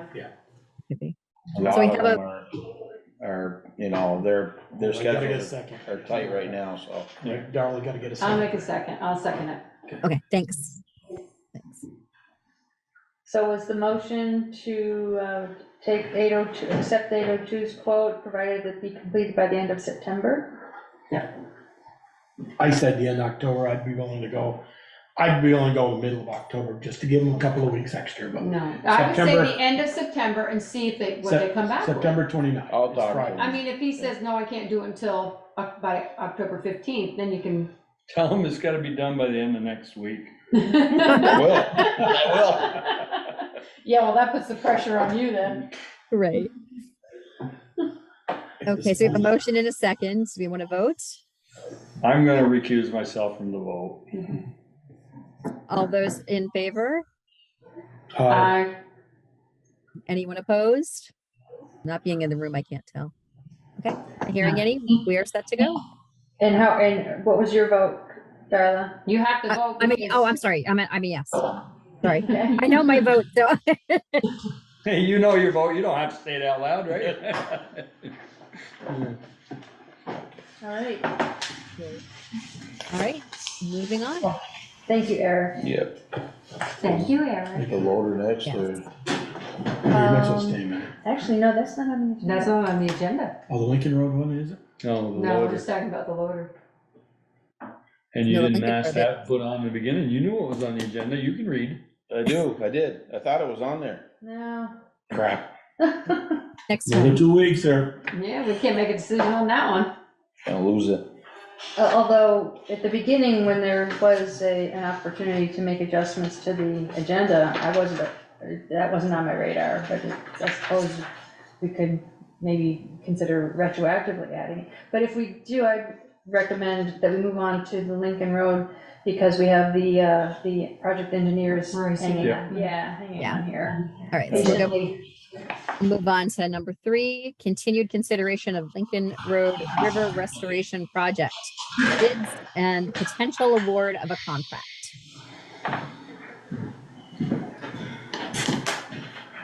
What have we got for news that we didn't read? Yeah. Roy, give us the good news. Unless you're Yeah, carrying a so, couple 100,000 in your pocket, Roy, it's gonna be short. Say again? I said, unless you've got a couple 100,000 you're gonna throw into this project, this is gonna be a short discussion. Yeah. So the first thing is, I was able to reach out to Josh Masterson, who was the apparent low bidder. And if you remember, we bid the road stabilization project as well as the fishing platform repair. And the question was about, can we separate the bids and will they hold their price? So the good news is that, I don't know if you guys all know, like the Mastersons, they're pretty busy working on some flood recovery work, 125 right now. But he said that he was able to hold his bid for the fishing platform, even if we separate the projects and get that done in October, likely mid to end of October is when they could start that work. And so their bid, their bid was within our FEMA grant budget. So that seems like potentially that project can go this year. He did check with vendors and reviewed their bid for the Lincoln Road stabilization project. And his view was most of the people held their price for next year for him, except for, he said, some cost on the rebar and grout, and the fact that he'd have to, because the projects are separated, he'd have to probably do some cleanup in the fishing in Eagle Park parking lot area. So he said he could hold his rate with a maximum increase of $15,000. So Valerie, I don't know if folks know that we applied for a grant to kind of bridge the difference, and we're waiting to hear back from that. It looks like we're going to hear back in a week or two on that one, to know if that's a possibility. Don't they, as far as the fishing platform, don't they shut work in the river down October 15th? They do on October 1st, actually, but we have in many cases, for a variety of reasons, gotten an extension to do that work at the river. There's actually only a little bit of work kind of putting in the stone around the boulder and the base of the platform. And then most of the work is actually out of the river to repair the walkway to the platform. Mm-hmm. So I think we could likely get an extension for that, through November. We've actually done a lot of in-river work under a variety of circumstances in November. I'm sure there'll be other river work going on this year through beyond October 1st, so. Yeah. And so one reason for asking Masterson to hold their price into next year, so that we can continue to hunt down more funds to bridge the gap. There's still no guarantee that we would get any additional funds within the time frame that we would want them to move this project forward. Roy, are you able to give your opinion about the situation if the project is further delayed? In terms of Lincoln Road? Yes, and the condition of the riverbank and the area that we're trying to restore. Yeah, I mean, I think the folks who have seen, I mean, the road, the bank's kind of sliding a bit. It did come through the flooding in July with maybe just a little more movement, nothing severe. But, you know, honestly, it could be a matter of time before you start to get some more failure on the road embankment. So, you know, I think we probably, in terms of the road and the crossing, you know, I'm hesitant to say. It's always getting things through ice out is one of the big pressure points in our year of hydrology, but you know, I think the road would probably last, and you know, okay to do it next year. What happens if we, you know, for some reason we get even more rain, more flooding, and it takes it out even more? Would it be then again available for additional FEMA funds? Well, I was gonna ask that with a follow-up. What if we wait until the thing and it gets washed out with that, your question, Michelle, and then FEMA says, Bristol, you had a bid, you didn't accept it because you didn't have enough funding, you had a design, why didn't you do it? You've got to back up a little bit. You've got to have a disaster declaration Right. before they even consider it. So Well, what if it gone out July 10th and they said, you have a design ready to go, but you opted not to do it, and now we're not gonna build that road back for you and give you FEMA money, because could that happen? Right. Well, I actually think if the road had, you know, eroded a little more, and we have our counties, most of our counties have a disaster declaration, you know, there's probably more opportunity to have bridge funding from FEMA, right? Remember, VTrans is funding this work, and it's not like you opted to not accept the bids. We just didn't, the bids came in high for the kind of work, the more permanent repair we want to do. So I think there's a pretty good story that we're trying to do a more, you know, repair that's going to last longer. And that's kind of why we need some extra funding to bridge the gap here. And then would it be feasible to ask FEMA if you figure we lost a little bit more to cover what we lost? I understand they're not gonna cover the whole project because there was already a loss there, but is there any chance that, and probably a question you can't even answer, but is there any chance they might consider covering some of it just to mitigate the further damage? Valerie, I don't know if you've had conversations, but I do think it can't hurt to ask, right? I mean, there's a lot of repair work going on, and in the scale of things, this, you know, it's a huge amount of money, but it's small in the scale of the work taking place in our region right now. So in our state, I think it's worth a shot. I'm pretty sure that they would expect to see a connection between the July storm and whatever additional damage may have occurred. Yeah, I mean, can you figure out what the percentage is? Is it like a 10% more loss, 20% more loss than what we had, you know? I mean, we obviously have documentation of what it was like prior to the storm.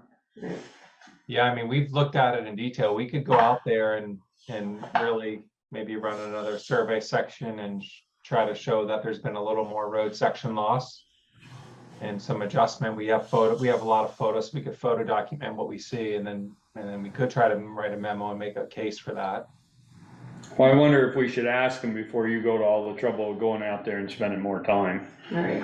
If it's even a possibility. I mean, they may at this point say, no, we got way too many other fires to burn. You're gonna be meeting with Jim Coda tomorrow and about this question about FEMA eligibility, I think, for Briggs Hill, which is right in that area. So I wonder if you'd be able to explore that question with him for this project.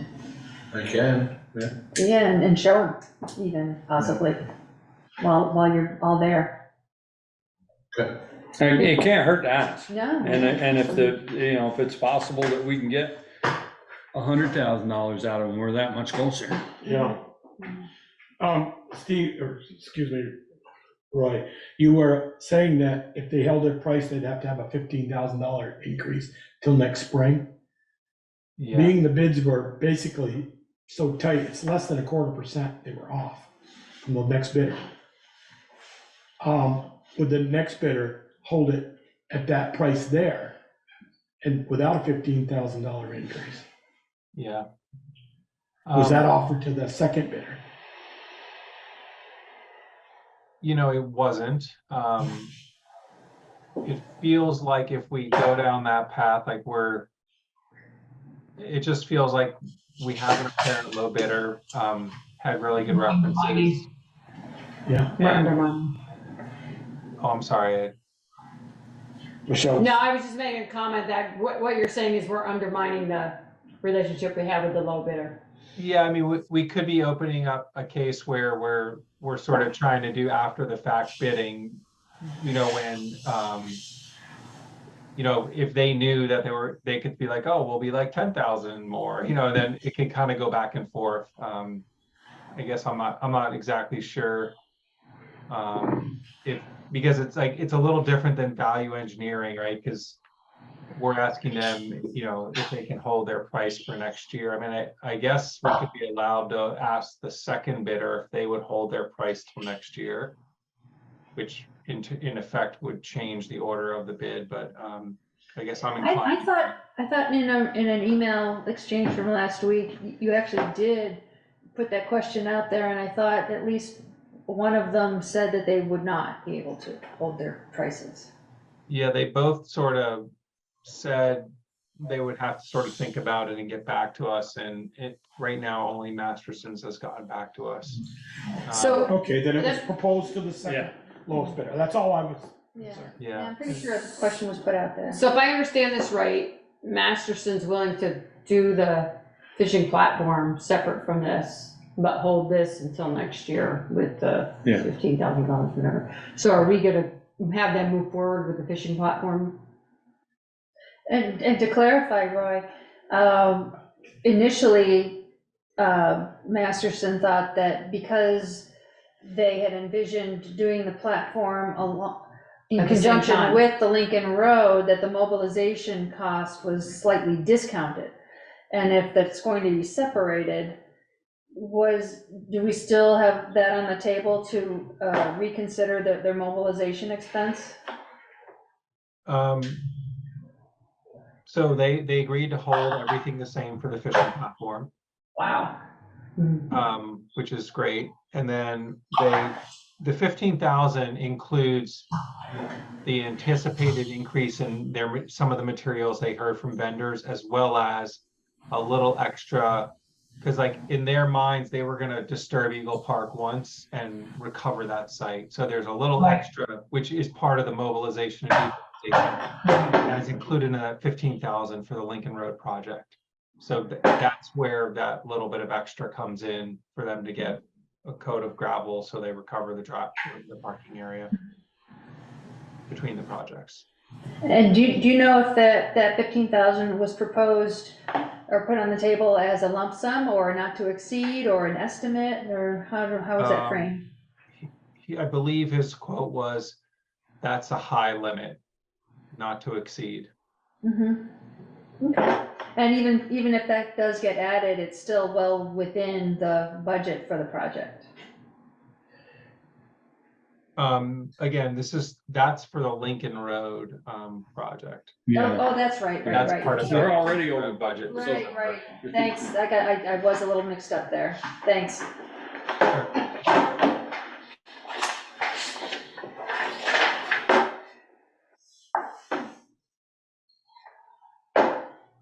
So what do we need, a motion to proceed with the fishing platform? Actually, I think you guys already did. Yeah, I think we so, did yeah. that already. Let's get that. As long as they agreed to bifurcate them. Yeah. Yeah.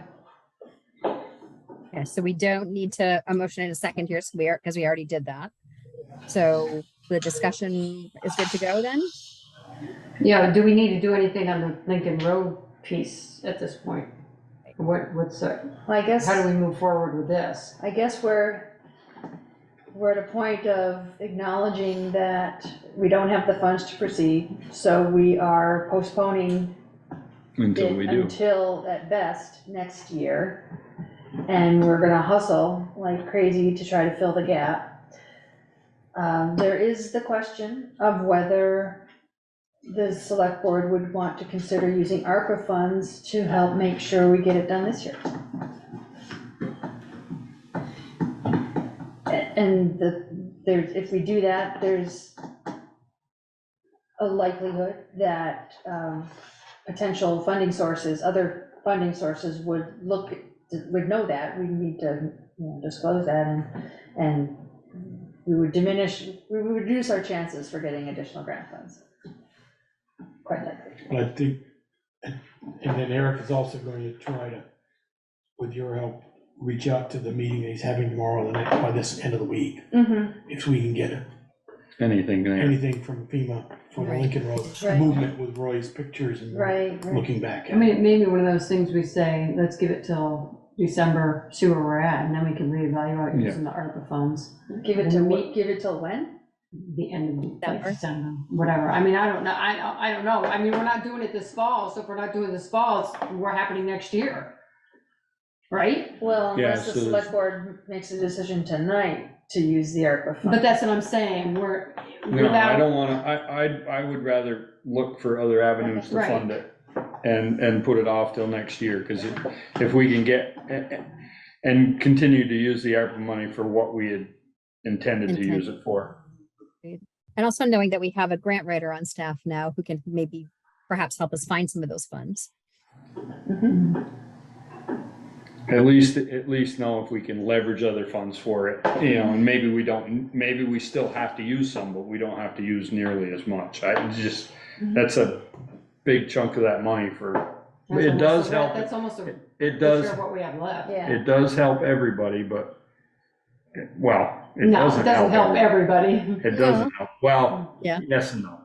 Yes and no. Roy, did you have a comment? Yeah, I just wanted to remind everyone, like, we were told, I think, August 25th, we'll hear about the Resilient Communities grant. So I guess in my mind, if we get lucky and get that grant, we go back to Masterson's and say, we're ready to go. And I don't know, I guess I wanted to just throw that out there in case, like, if we do get that grant, do we try to build the project this year? If we hear it. When you say that grant, what's the fill-in? How much we gotta steal from Peter to pay Paul? $314,950 is what the grant was. Right. Right. More, Yeah. right, so that would cover us, That would cover it, yeah. If we got it all. if we got it all, so. Yeah, and if we got it, if we get it, I'm not holding my breath on that one. No. Roy, what would be the drop dead date for a decision, for a green light to be given to Masterson to be able to do it this year? Well, I feel like I didn't really bring that up with them.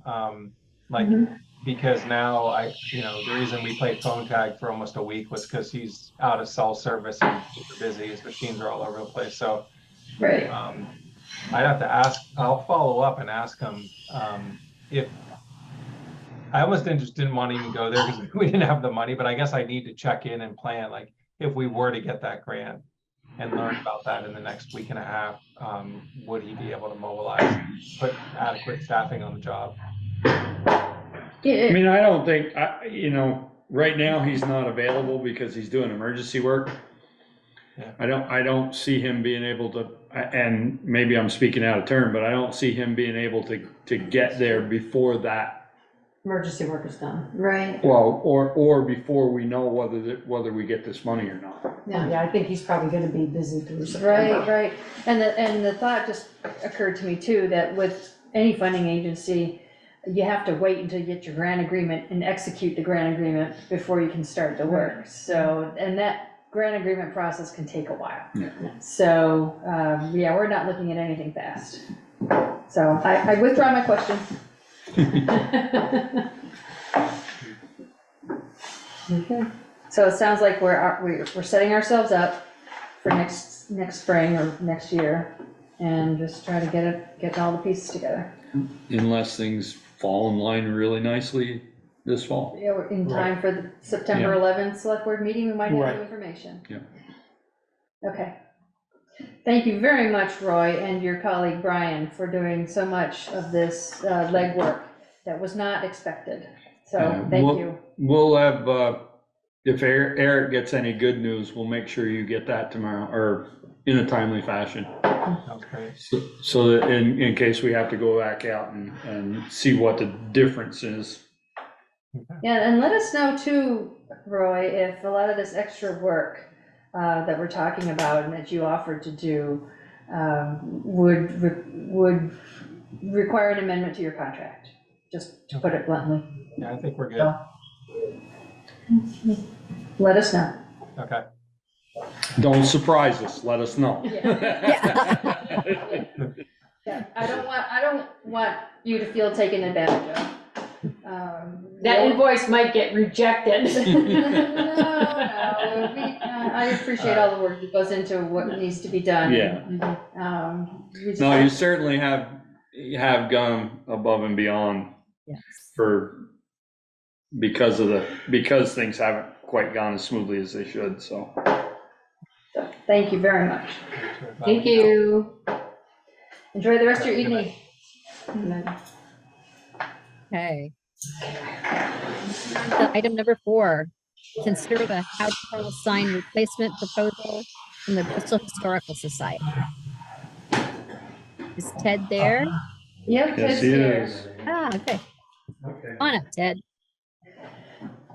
Before we do that, let me just go back to the question of if the select board's comfortable adding the loader to the agenda that might have happened at the beginning of the meeting. I don't have an objection to talking about it.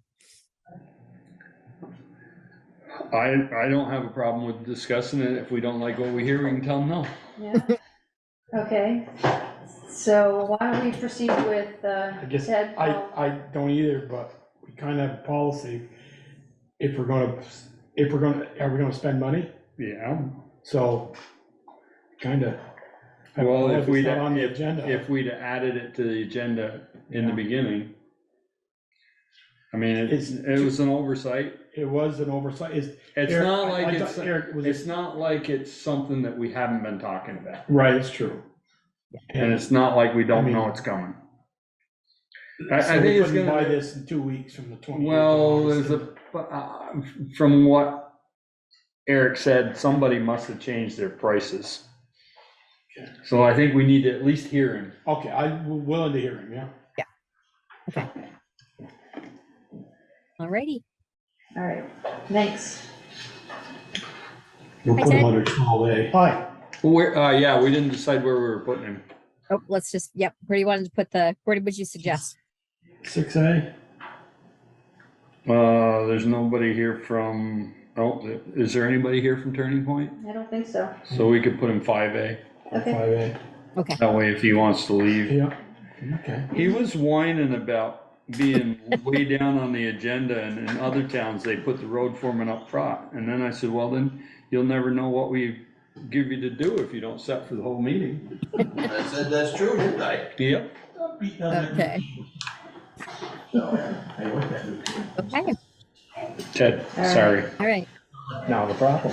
So the select board was provided with the updated design that Ted introduced at the last meeting, and the select board was also provided with an email that Ian had prepared, expressing some of his concerns about the process and selection and some of the background. So. Okay, so I received the TA report this past weekend online, and as you all did, and saw Ian's reply and comments regarding the Howden Hall sign. In this reply that he provided, I was surprised to see that, and this is a quote, "The select board had approved a more suitable direction." We at the Historical Society were completely unaware of this and taken by surprise. And if another sign's been approved, I have no idea why I'm here tonight or why I attended the last select board meeting, since the topic is the same. Has a decision actually been made regarding the Howden Hall sign? We had a discussion on the sign and came to the conclusion that we wanted it to look similar to the signs on the entrance to Bristol. I think we presented to you last week about adding the hump on the top, and you said you didn't have a problem with that. I mean, I'm asking that, I know. No, we don't have a problem with that. With adding the, No. so that the signs look the same. And I talked with Reg about that, and he doesn't have a problem with it either. And the way it was left with, between Ian and the select board, a specific design had not been finalized, but he was planning to bring an updated copy or an updated version back to the select board, and he was working on it, but hadn't done it yet. Okay. Well, if the issue is still open, we at the Historical Society strongly suggest that the sign that the Historical Society approved all those many moons ago should be the one that the select board chooses, as it is clear, clean, attractive, and clever, and also designed by the Bristol Historical Society president, Reg Dearborn.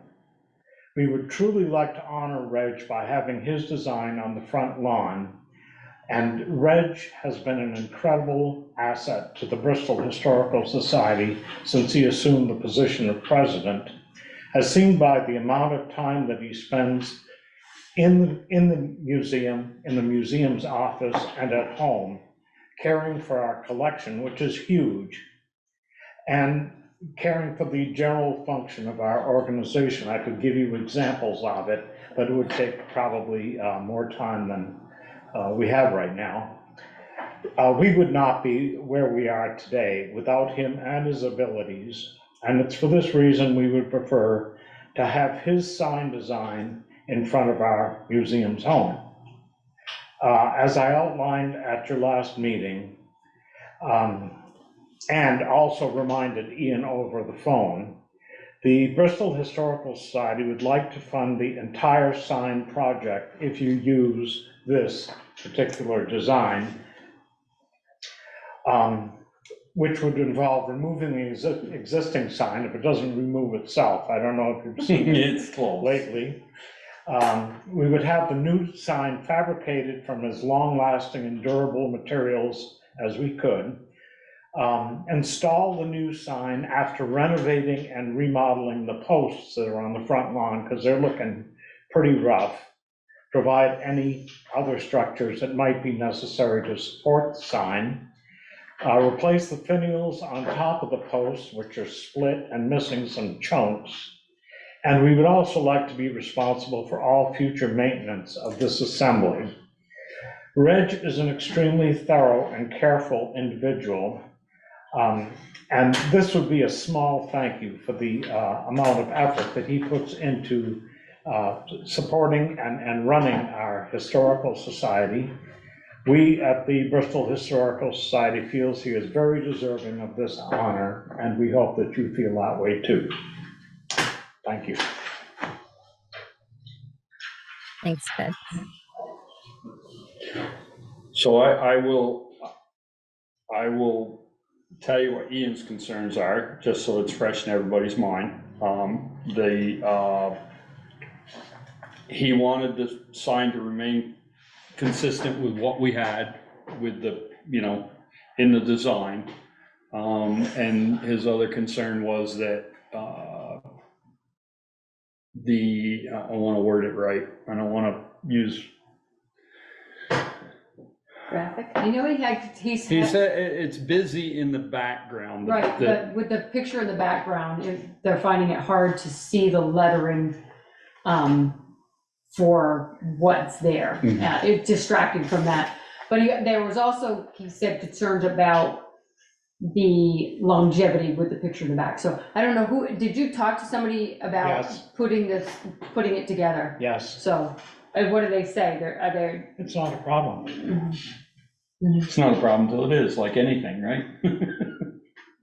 And as far as the arch over the top of the sign, the town hall sign isn't like that. I know, and the rec club sign isn't like The that. rec club The rec sign club isn't sign. like The rec that. club is. Rec club is Library not sign our is like- control. You look all around and, I mean, the arch is not a big deal. Well, the arch is already We on can there right certainly now, put, right? huh? The current one has the arch on it. If you look out here where it says town hall, it is a. No, square no, I'm sign. talking about the Howden Hall sign. That Yeah, currently that's has got that has an arch on if it. you can make it out. Yeah. Here. I Yeah. think, yeah, I mean, I think the point he was trying to make is we're trying to move toward something that's more consistent throughout the town. I don't think it was to say everything is that way now, Ted. I think that's what, if I haven't been at the last couple of meetings because of illness and whatnot, but I believe that was the concern. But it sounds like you're open to having the same sort of shape anyway, so that doesn't feel like that's a big problem at this point. That's not a big deal. I come But out we would like to say thank you to Reg by using his design. I like the background. I really I do too. And it's not that vastly different from the one out here. Other, you know, like I said, like Michelle said, Ian's concern is that the, So can I ask something, Ted? What if you put the hump in it, whatever, will you still be able to put something up here? I just don't want it to put that square and then leave that little spot blank. Could put Kind of like the something way up. we Yeah, have I mean, the town yeah. signs. Well, Something there. why not? Looking at this photograph Can and I all see your the, sign, Ted? Huh? Or can I see the one that's down there? Oh, You can have that. Here. Thank you. and all the smudgy stuff on the signs. Smudgy from- stuff? Smudgy stuff from peeling paint and whatnot. It almost looks like there's an image on there now. yeah, it does. I mean, obviously it's not, but it does. Yeah, like That what whole is, like a thing's been up sepia there too photo or long. something. When was Howden Hall established? Do we have a date? Howden Hall, when was it Reg could tell established? you, But, no, I'm just thinking, can you put up there that and then put established whatever? Yeah, up in the Just, arch. I'm just, isn't that what our town sign says, established something? Yeah, that was Welcome something that to was discussed at the Bristol. previous meeting. Yeah, we I could think do I mean, folks- that might be nice to have that information on there. instead of the little design or. Or put the little design with the stat, and then right under that established, if you know, something I that's don't not think you too out wanna of. get too busy. Yeah. Well, that's what I'm saying, I don't want Yeah. too much in there. EST. I don't have the 18 town, letters. the town. I mean, the only thing I sign, would so. recommend is Photoshop out the little shed in the back, you know, but, I mean, you see there's a little shed in the back there in the corner. My picture does there, Oh, yeah. Oh, yeah, you know, yeah. we could- Yeah, I mean, it's a picture is what it is. Right. Hmm.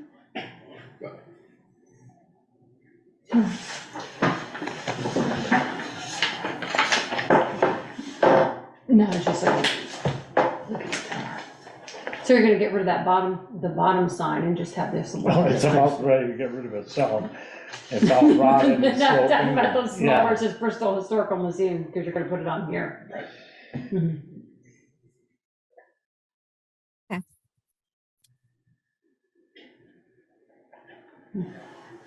Any other I mean, questions for Ted or? I don't know who did I don't know who you've talked to. I don't know who actually physically built the other sign for us.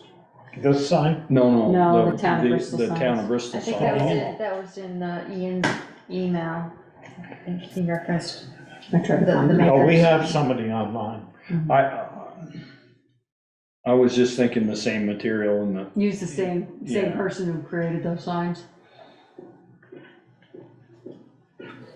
I don't know that I can. I'll make a motion that we go with this picture minus the little shed, Minus the shed? with an arch over it. And the date, As the date up this EST and the date up on the top and the arch and go for it. That's my motion. so to make the sign look like Look like the the ones. entrance sign. For the entrance. See with this being the background, the secondary, the photo of what I see here with an arch, like the town signs, with the photo. Like I said, cut out the little shed, they can do that in a heartbeat. Does it? A question for you, Ted. I mean, obviously, I like the way it looks, but do you need a picture of the building on the sign when the building is Building's right right there. I think it's real nice. I mean, And so does the rest of the historical society. I just wonder if, because it does get busy. Maybe take the tree out bigger. That would not busy it up as much. But, I think taking that tree out might be a little harder than that. yeah, it could be.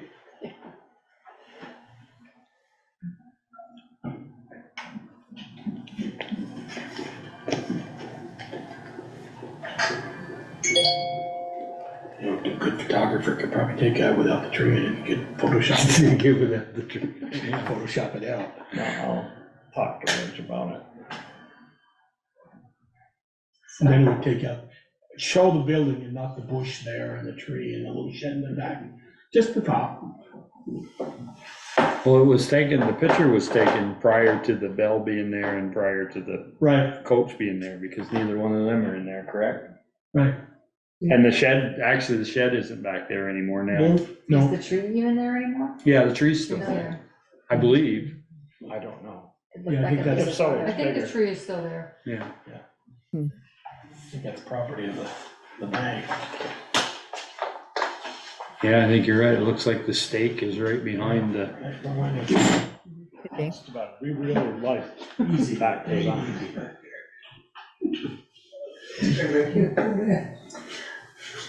So we have a motion on the floor, I don't think it's been seconded. So the town isn't paying for this sign? No. No, well, that's, if we go with this sign, the town will not pay for this Right. sign. Right. The Historical Society has offered to pay for it Oh, I thought he and said, put it up. I thought he said the Historical Society willing to take over all the cost of the maintenance of He it. did. Yeah, he did. They would pay No. and install the sign. oh, the building? The building cost. I'm trying to get that. Nice try. So Get that in a minute. Yeah. You gotta amend your motion there.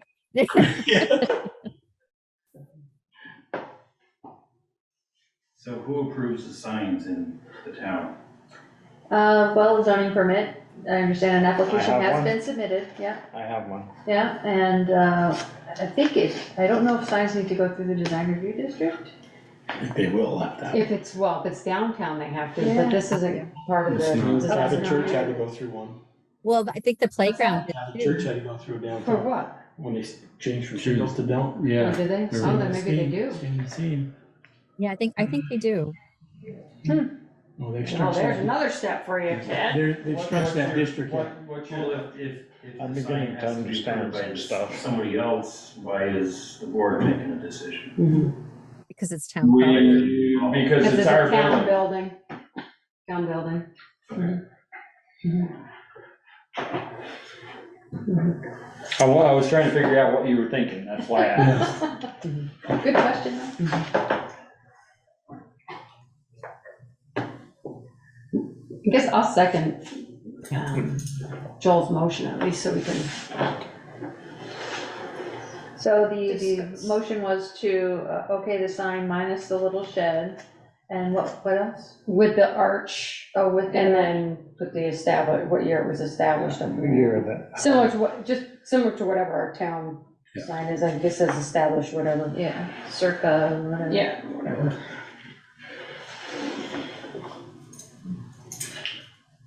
That it? Well, there's a vote. Yep. So all those in favor? I'm still thinking. Yeah, we're still at discussion stage, Darla. Okay.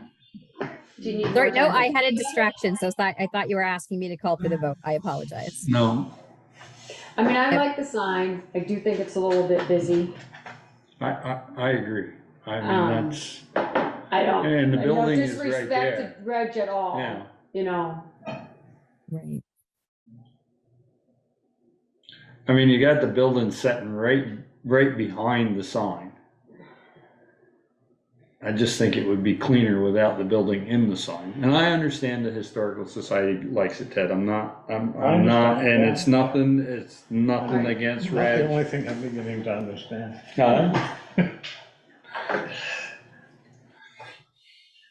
I think, honestly, I get what you guys are saying, but I wish we had Photoshop here. We could take out everything except the letters. I think it's too plain. too plain. Well, why is that any different than the welcome to Bristol signs? Right. The mountain back.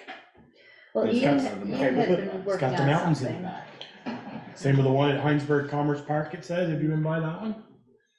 You can blame that one on me. We took the same design as the towns coming into town, and we made that one, that was a deciding vote on that one when we voted for that one. And Voted for which one? the one at Heinsberg Commerce Park, you should go into the mobile and down the park.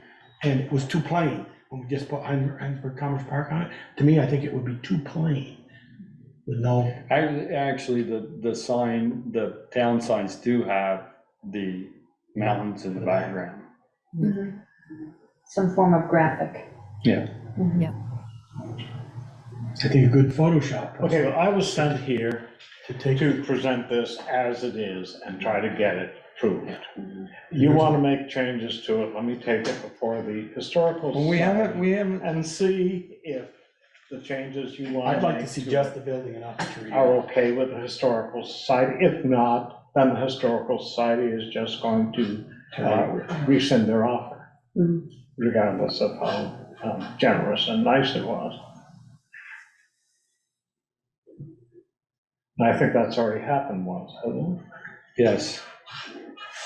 And that's why we're Where we're at. where we're at, because Yeah. now we Yeah. Right, because the Historical Society did withdraw the offer, so Ian picked it up and was moving forward. Because we had already talked about it Right. needing to be fixed and Right, redone. right. I personally think if you guys saw that with just the building and not having the whole community center, just the lettering, and try to chop out the tree, just as the day they took it, before they planted anything, when they finished painting it, so to speak. I think you'd see the finish line all the way to the back, wouldn't be hit by the tree or anything. I think you'd say, that looks really nice. You wouldn't see the telephone pole there. Your Photoshop guy could take that all out and just have the picture of the building. I think it would look really nice. Yeah, my God, how do you really Photoshop that stuff out and Still have the building in there? well, they can do it. I know. They do Yeah. some Just pretty always- that fancy always just stuff. amazes me. It's beyond my skill set, that's for sure. Well, I'm beginning to understand why Roger was irritated. Reg never came to us. No, he didn't. Well, he's been talking. I don't know who he talked to. He didn't come to Come us. on, Ted, you've been on this board, you know.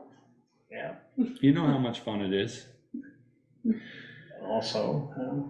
Well, there's a motion and a second on the floor. Am I? So what we're asking Ted for now is to make some changes to this, and he's offered to bring it back to the Historical Society. Is that where we want to leave it for this evening and see if they're open to making those changes and just having the building as the background? Okay, I need some specific instructions because I'm. Yes, you do. Real tired of fooling around with this thing. No, I Well, we understand. definitely want the arch and the established. I understand that. Yeah. And I definitely want the building in the back.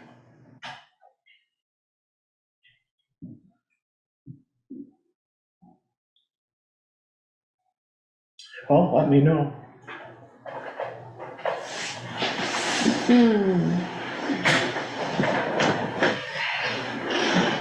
Good evening. Look here, no change. Somebody gonna get Ted No, I think. specifics? Well, didn't we, I'm sorry, I thought I was being somewhat clear when I said, what I was asking the group was, or are we asking just to have the building in the background and not have the other items, correct? Yes, that's Joel's mine. Okay. I mean, the arch and the established Mm-hmm. is, Unanimous. yeah. Correct. I think you see that side by side with the Howden Hall Community Center with a picture behind it. And I think nothing behind it is too plain for me.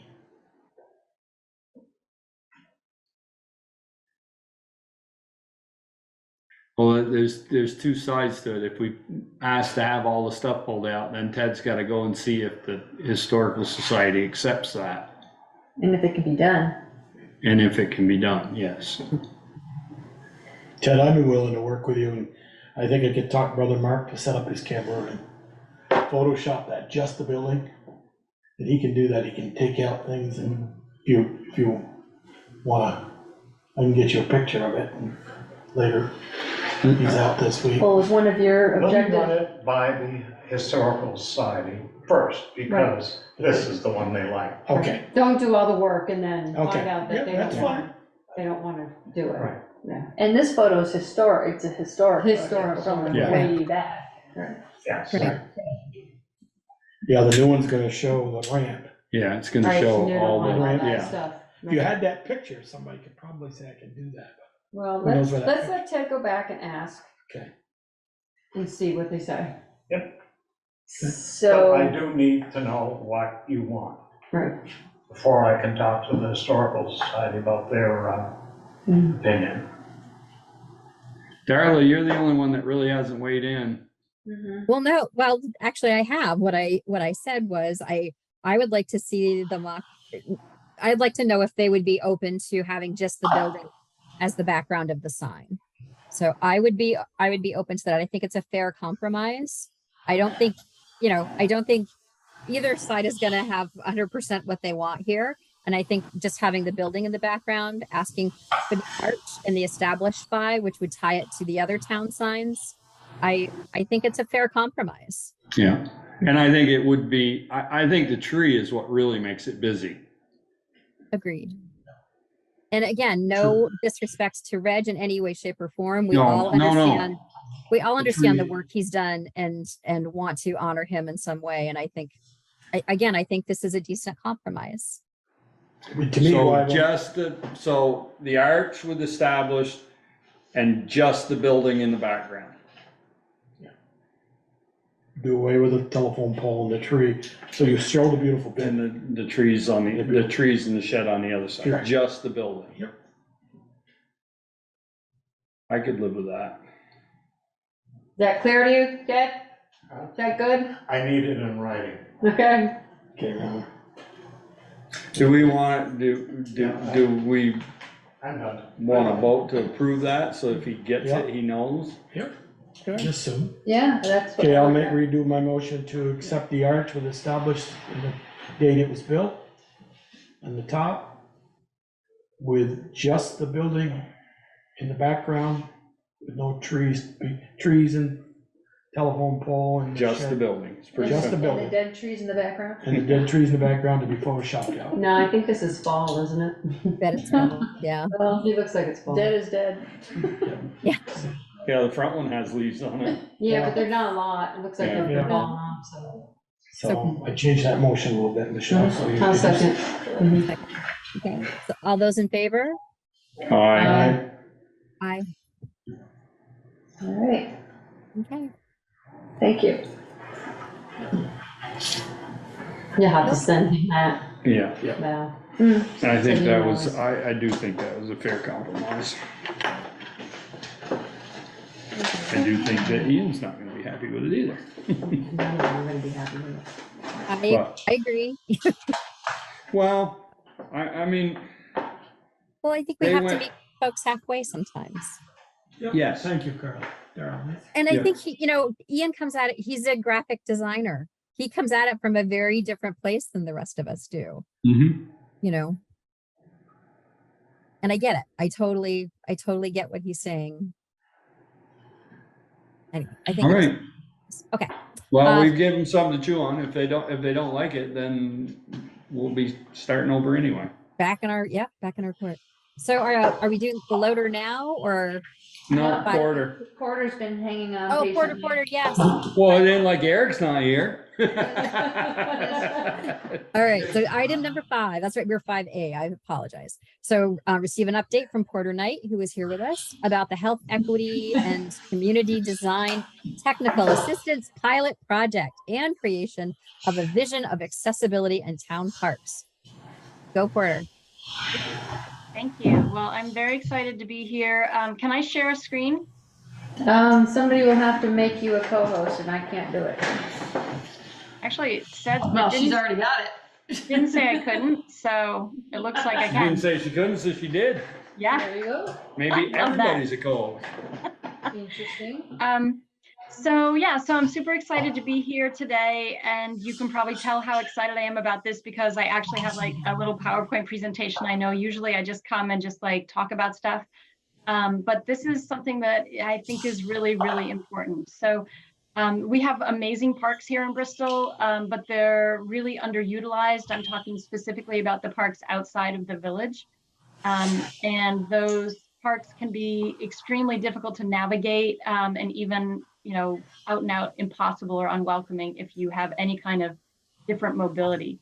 And I want to clarify that I'm talking to you tonight just as a citizen who's interested in accessibility and appreciation of our natural resources at the parks that we have.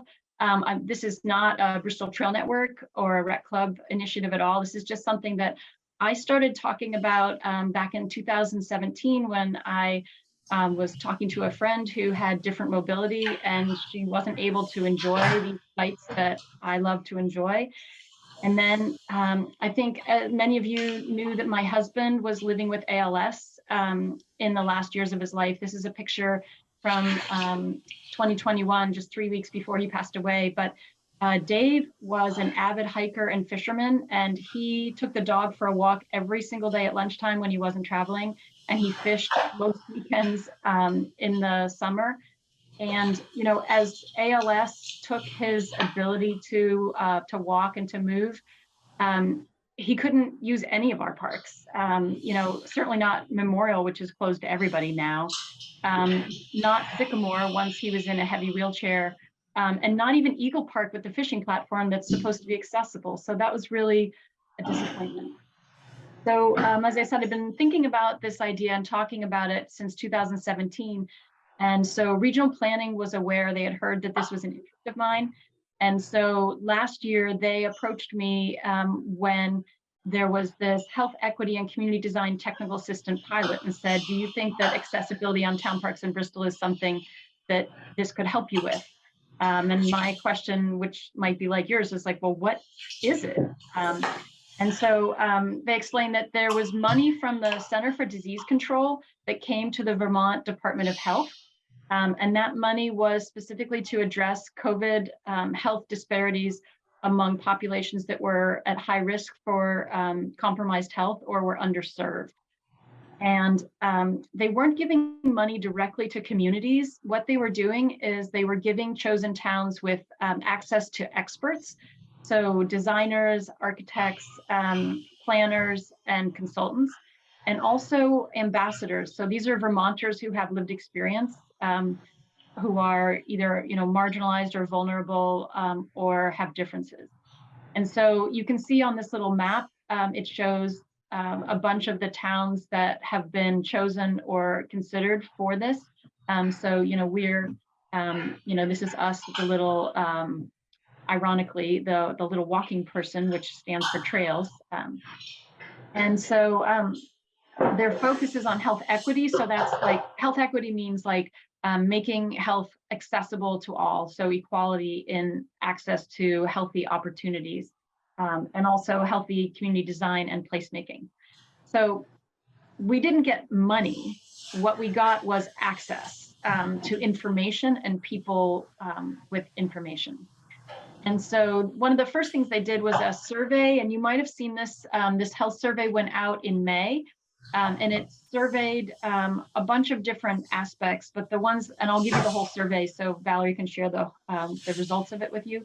But a couple of things that came out of the survey were to the question, what are some of the top health problems in the community? Respondents here in Bristol said mental health is a biggie. Top behaviors that impact health of the community, respondents here in Bristol said lack of exercise was huge. Interesting though, then most important factors for a healthy community, places and opportunities for community connection. And then in the question about what type of spaces allow you to be more active and social, people checked off the parks and the green, trails, and then also interestingly, connectivity and community events. So these are things that relate to and can happen on town parks. So those are things that related to our community's interest in health and things that they see as relevant to or related to health. And this was actually a really interesting similarity to, I don't know if you remember in January when we went to the community with the ARPA recommendations and asked people to rank them. There was a question there at the end, was this question on here, what negative consequences have you and your family experienced due to COVID? And the two biggest ones were adult mental health and social isolation or inactivity. And then, two of the next, almost biggest ones is youth mental health and adult physical health. So that was something that our community in January had said. So there were 222 people who did this survey, and there were 96 people who did the one in May. But you see some similarities there. I also wanted to note that although I'm not here on behalf of ARPA, this was of the 500 ideas that the ARPA committee sorted through, one of the ones that ended up in your top 20 list. And the way it got phrased there was funding for studies to explore creating handicap accessible trails on town parks. So, there's some synergy between what the technical assistance pilot survey did and what the ARPA survey did. Porter, go back Yeah. just one slide. What was number 1 and 3? What were those two that were Lost income and. Oh, was it lost income? And I couldn't read them. Yeah. So the next biggest ones after these, this one is increased healthcare costs, and this one is lost income. Okay. So yeah, this was the question about negative consequences from COVID. Okay. So the May survey that the technical assistance program did also asked people about their usage of parks. And one of the things I thought was interesting, of the 96 people who filled out the survey, you see that like a third of them had not been to either Eagle or Memorial, which I think is, I think I'm pretty surprised that 2/3 of people had been there to either of those parks. Some people didn't even know, like, I don't even know if I've been to Memorial Park. And then Sycamore gets more use. And I think if you guys, I don't know how often you folks ever go to these parks. I pop into them for various reasons with some regularity. And this is definitely my experience as well. Like there's, on a nice day, there's almost always people at Sycamore. I almost never honestly see anybody at Memorial. Eagle Park, it's maybe a 50-50 if I've seen people there when I go. In contrast, of course, like a lot of people use other parks, and this didn't specify, but they probably mean the town green, or they might even mean the rec park. So that was just an interesting thing. So that was sort of some of the information that's come from experts was the survey. The designers helped us put that together. There have been 3 ambassadors, Vermont citizens, who have been helping with this project. One of them is Jackie. She's the person you see here in the wheelchair. And Jackie came and went with me to all 3 of the parks. And this is her looking with dismay at the access to the fishing platform. So I know that that's on your list to get fixed, because, it's a cruel irony that you have an accessible platform, but you can't get to it. But even the rest of the park is pretty inaccessible. So Jackie has a super lightweight wheelchair and a super buff husband. So he actually turned her backwards and rolled her backwards down a very steep incline to get to this grassy area of Eagle Park. And then, she and he were able to wheel her around some. At Sycamore, though, it was hard for her to get from the grassy part near the parking lot down to the bigger grassy parts. She did try to go through the path along the river a little bit, but that became impassable. And then at Memorial, she couldn't get past the parking lot. In fact, she noted that she was a little hesitant to get out of her van into the parking lot because of the steep slope and grade of the parking lot itself at Memorial.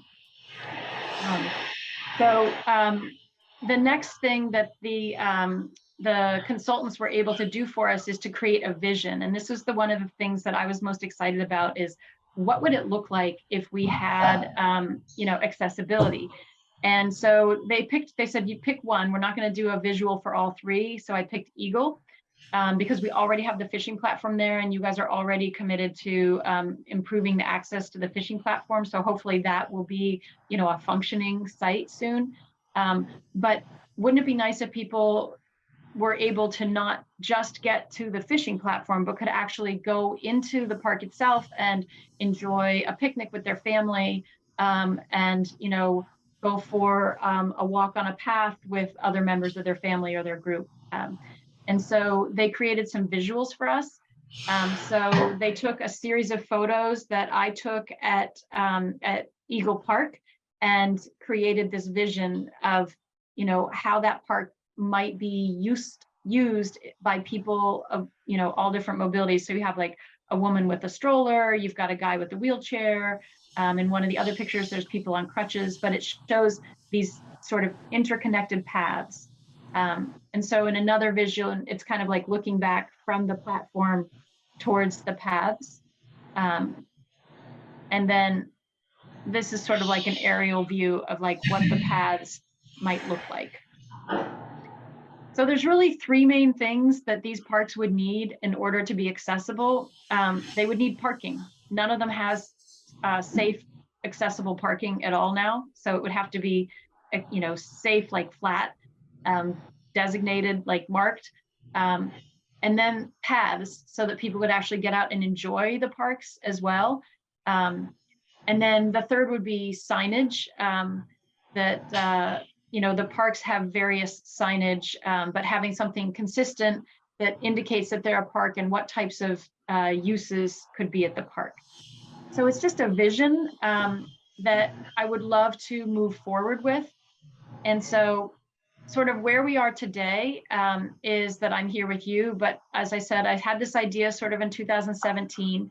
We got selected for the technical assistance pilot. They did the community health survey and they created these concept visuals. So I'm here today to share that with you. And what I would love is a commitment from the select board to move forward with the idea of having more accessible recreation, truly accessible access to at least those three parks, Eagle, Memorial, and Sycamore.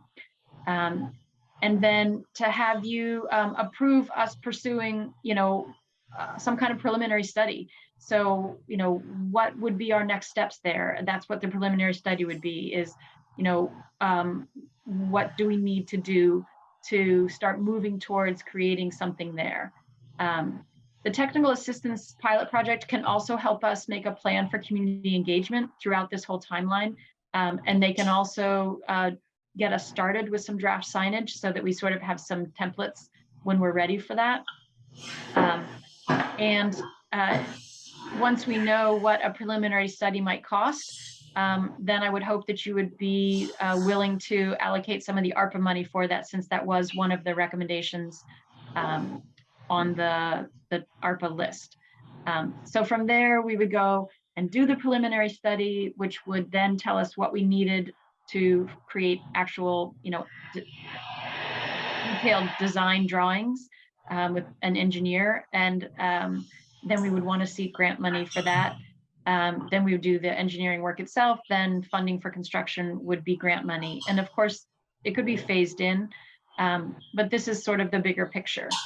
So that's what I'm looking for today is just, well, of course, questions that you have sort of is where we are, but then I'm hoping that you'll feel as excited about this as I am and want to have truly accessible parks so that we can increase their use, but also make them available for everybody. And even if you don't have or know someone who has a disability, you know, we're none of us getting younger each day, and our mobilities are going to change as we move forward. And so I hope that you'll see that these parks can be really valuable to all of us Bristolites if we can make them more accessible.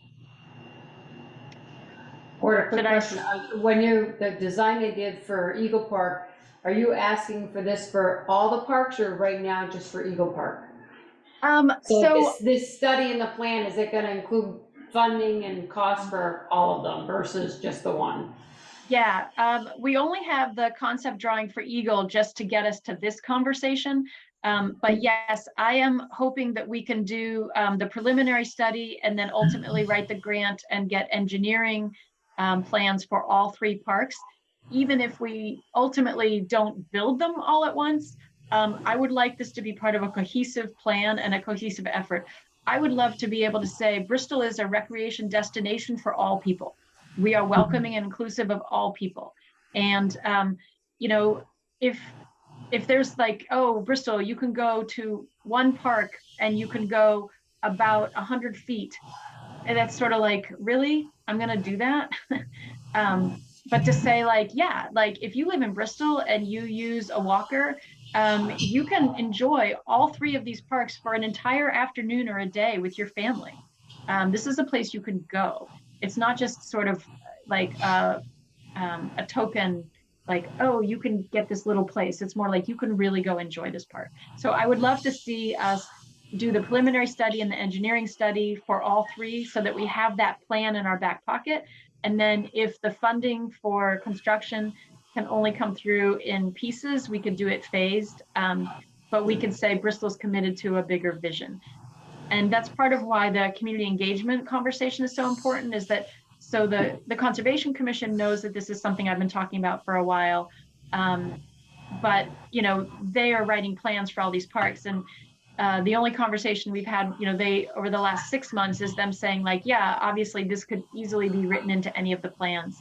But I would want to have them be more involved, and also the rec department who uses the parks for various programming and is responsible for the parks. So I'd want to be more involved with them. And then also I've had these ambassadors from other parts of the state who, by the way, are like, Bristol is the bomb. Like they love Bristol and they are so excited. They're like, our towns aren't even talking about this. I'm like, well, we're only just talking about it, but they're like, this would be so great, you know? But we want to include people who have different mobility here in Bristol and get their perspective and their ideas. So I don't think this is a fast track, but I want to keep it moving, and especially because the ARPA money has a timeline. I would love, and this is one of the recommendations, I would love to see us commit to that. So I'm not asking for a specific amount of money because I don't even know what those type of preliminary studies would cost. And I don't even know if it's possible that we would have to do the preliminary or could move straight to engineering. So those are like the limits of my, you know, there's so much I don't know. I don't even always know what I don't know. Should I stop sharing my screen so that you can see, or do you want to stay up? No, that's fine. Yeah. I guess I have a question, Porter, is you really would have piqued my interest a lot more if I'd seen that study instead of Eagle down to Sycamore, because as your graph showed, a lot of people use Sycamore. That's a busy place on Saturday and Sundays and a beautiful day. Yeah. Or Well, afternoon. so I'm glad you said that, Joel, because Because wait a minute, let me finish, just because, as you know, I think this is the 3rd time we're rebuilding the Eagle, the fishing platform at Eagle, and I said I'm gonna give it one more try. If that thing goes again, let's just pick it up and move it to Sycamore Park, because I'm not sure that in the Haven River with the elevation drop in Lincoln through Eagle Park, those trails could stay versus Sycamore. So I was hoping I'd see a drawing like that at Sycamore and start with Sycamore first. Well, But there's challenges. Yeah, all 3 of the parks have challenges. You know, Sycamore spends a fair bit of time underwater in the spring. Yeah, I was gonna say Sycamore washed away, that's why there's no houses there. So, you know, the question of Washed, what type. it did. You're correct, Peter. It gets, but the Haven River moves a lot slower That's true. down there because the elevation drop isn't as much as it is through Lincoln, and that's what it wipes out the fishing platform. So I don't have an emotional attachment to, you know, one park over the other. What I am committed to is accessibility on all of the parks. And in order to do that, we need more information. And that's why we need to move along towards engineering, because you know, what type of surface is going to provide a durable, accessible platform that can handle getting flooded at Sycamore? What type of access is going to be possible at Memorial to get people not necessarily all the way across to the other side to view the falls, but into, down below to that first tier down below where they can be near the river and be in that sort of quiet, secluded spot. So there's, each of these parks has their challenges, and I am not the person to answer those questions. Those are engineering questions. And so we need to start to move in that direction.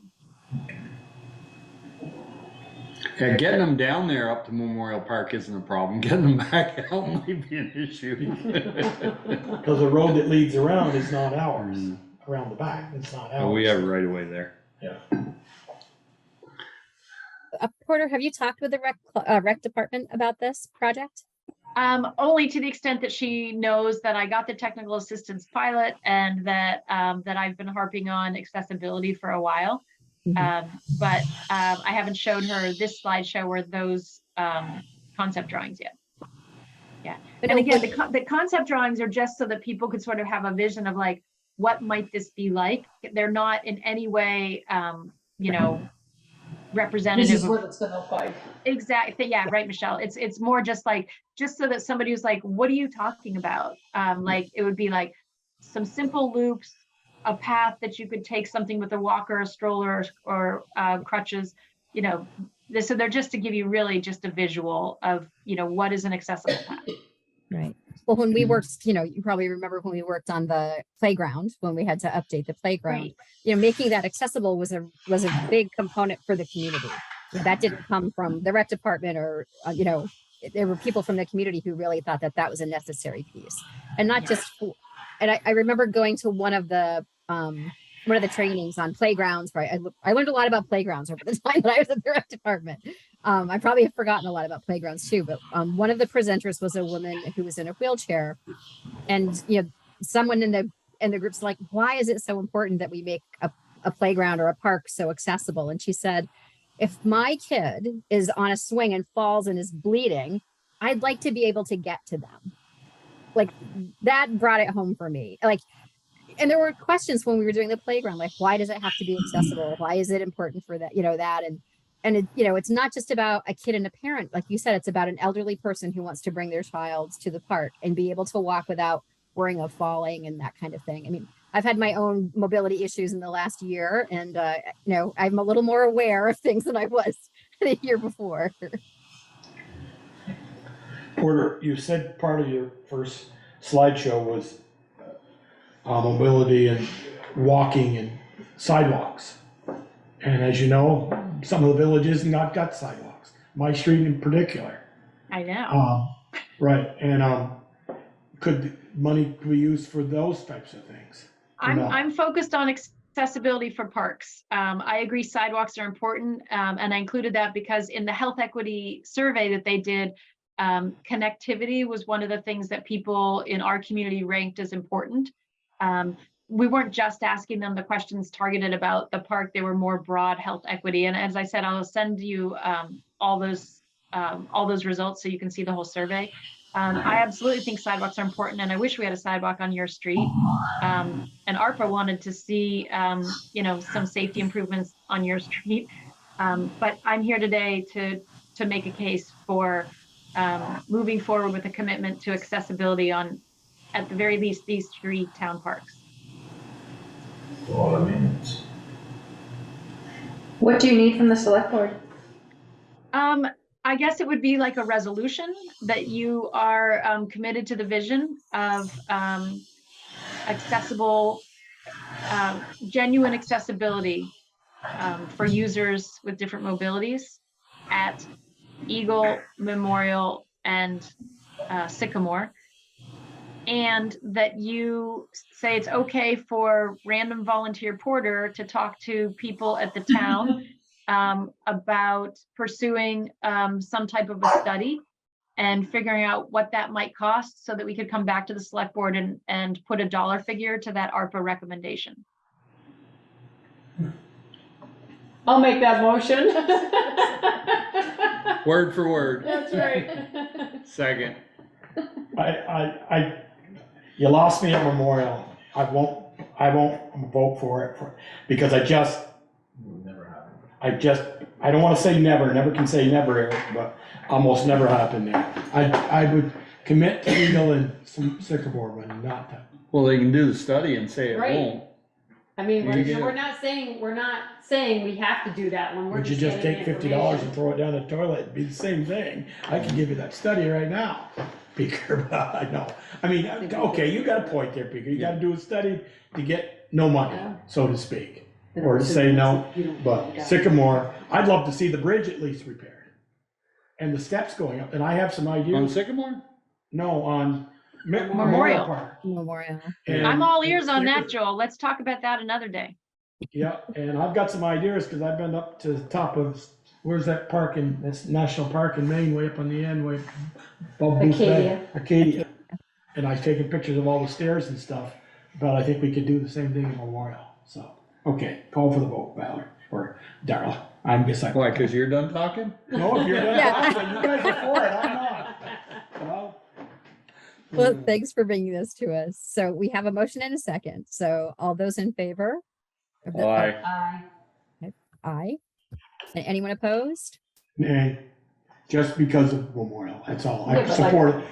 I said, I mean, I'd be interesting to see what they say, it doesn't Yeah, mean we have to okay, agree I'll with stay that. by that. Oh, I wanna see what they say, that's, Right. you know, $1 billion. When Peter Yeah, wrote a number down here. Well, no, Porter and I went up and looked at it when the other outfit was talking about putting stone stairs in there, and it's a challenge. It is. It's a big challenge. And it's not that big, Memorial Park is not that big, so it's not like they have a big area to kind of go back and forth like this for them to get down there. Right. Well, actually, you own 19 acres there. Yeah, but it's all on the other side of the river. I know, but you know, if we could get over the river, I could Through the put woods, a really. mile loop trail on the other side of the river if we could, and that's not about accessibility, that's just about anybody. But if we could get us back over the river, then I could build a trail there and that would be a hugely popular site. But that's a conversation for another day. Yeah. Thank But I you, hope everybody. this study- And I did want to just, since I'm here, I did want to say that I did finally get an email back from the Vermont Community Foundation and that they're very pleased to grant the additional $10,000 to Bristol for a second year of the diversity, equity, inclusion work. I believe that check has already been mailed, probably even deposited, I don't know. But she said that the check went out, so it should be in our coffers. And I'm going to be away at the end of this month, but when I get back in September, I will be meeting with Valerie and we'll be talking about how to go ahead with that grant and also how to move ahead with this. So, and probably 10 other things, but. Just on that, I hope part of this whole vision for the parks will be a cost evaluation. You know, the state and the federal government, it's always great. I think of this streetlight out here, Peter and I approved years ago, Michelle on the board, and then they told us, oh, now you own it. Whoa, we didn't want 3 lights out there, we only wanted 1, and then and what would be the cost to maintain these parks, because that's gotta go to a budget, and that gets expensive. Yeah. I'm Okay. not saying I'm not for it, but it's expensive to keep adding taxes. Okay, thank you, Porter, for your. Thanks, Porter. Yes, thank you. Thanks, guys. All right. 5A. 5A. The loader. Let me ask you this here, one question. Will the town of Starkville slip this in the last meeting agenda? If they're coming, road foreman come up to them? Yeah. Okay. First, it'd be first. Get up on it. We'd already be done it. Okay, done it. Get up here. He'd already be home in bed by now, sleeping. Well, I do believe. You were taking a nap. Eric? I was, I'm No, almost you're very absolutely close. right. Valerie, you should put I was close. Department of Public Works right after public forum. And then he'll stick around to see And what's then I'll going probably on stick anyway. around anyway, so it ain't gonna make any damn difference. Darn difference. Huh? Okay. All right. What am I doing? Somebody will sell a loader pretty bad. Alright, so the equipment. Hang on, Valerie's gotta be here. She's got Why to. does Valerie have to be here? Because she is gonna wanna know what was said.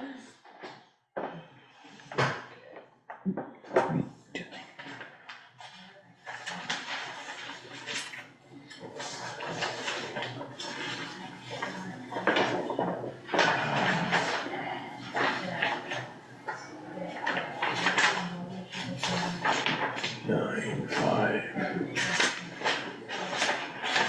18.7. 5.6. 4.3. Yeah, you can get one that's all stapled together, they're all. Yeah, no, I printed them off today. I started reading the minutes, I had to run to Brandon.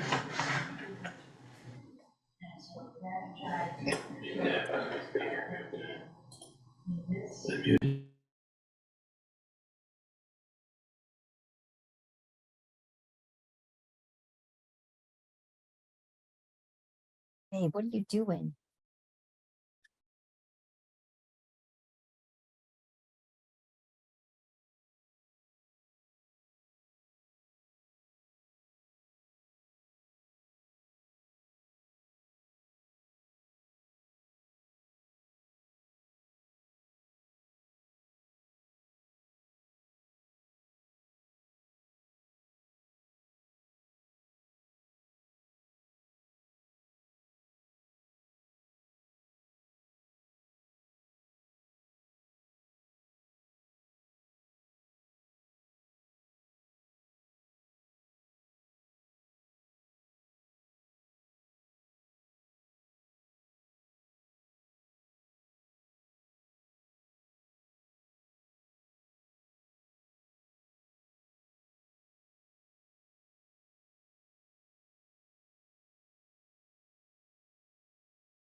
And we know we're muted.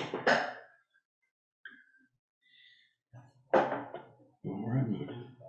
No, we're unmuted, I unmuted. Right. You're unmuted. Yeah, we know. Right. Yeah, we wanted to be muted. We just, we're gonna tell you, when Valerie comes back in, Eric's just gonna say, thanks for buying a loader, get up and walk out. We'll see how that goes over.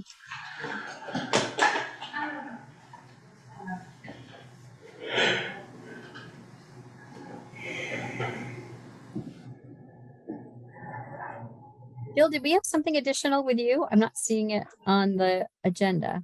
I just didn't want you to No. stay if you didn't have to. I just like to see the select board roundtable to see if they sneak anything in at the end. Okay. That's why I say, Jill, because that's what they do to me. See? I don't want to be like remiss to the finite detail. No, no problem. I just didn't want you falling asleep. You know, I know you got plenty of work to do. I am a little comfy, but hey, every 2 weeks, man, I can handle it. Okay. Oh, we've been 3, we've had a break. We had a break. Yeah. With those 5 weeks in a month. Huh.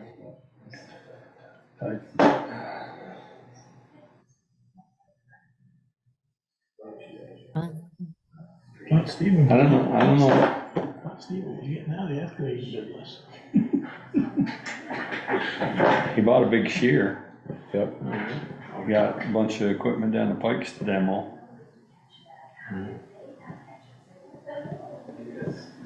Oh, I think we could do the select board roundtable. No, because she's gonna wanna hear that too. She can listen to the video.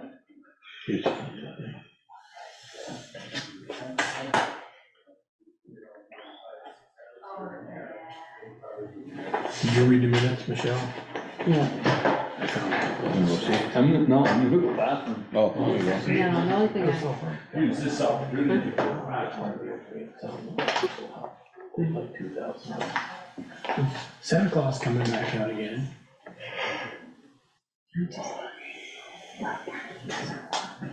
Now we're all yawning.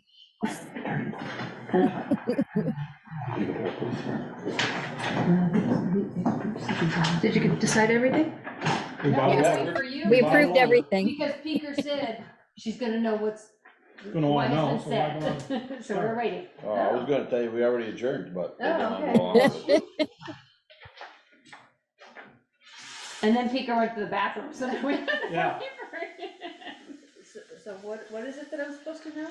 Nothing, we didn't say it, we didn't do anything yet. We didn't do We anything. wanted No, the we information waited. on the loader. I just feel the sheet, Doug. Right, go, Eric. know. What do you got, Eric? Oh, now we gotta wait for Peter. Oh, Peeker's gone. Oh, Probably knows already. You and him have probably already decided what we're buying. No, not yet. Well, the equipment committee kind of left it up to Eric to find To the bring most. back two, Did you get a price on a cat? yes. I did. Actually, wasn't that bad. Keep it 2 extra years longer and buy a cat. Huh? Buy a cat. Keep it 2 extra years and buy a cat. You can buy it right now. Okay. Well, it depends if they got one available. That's the other issue.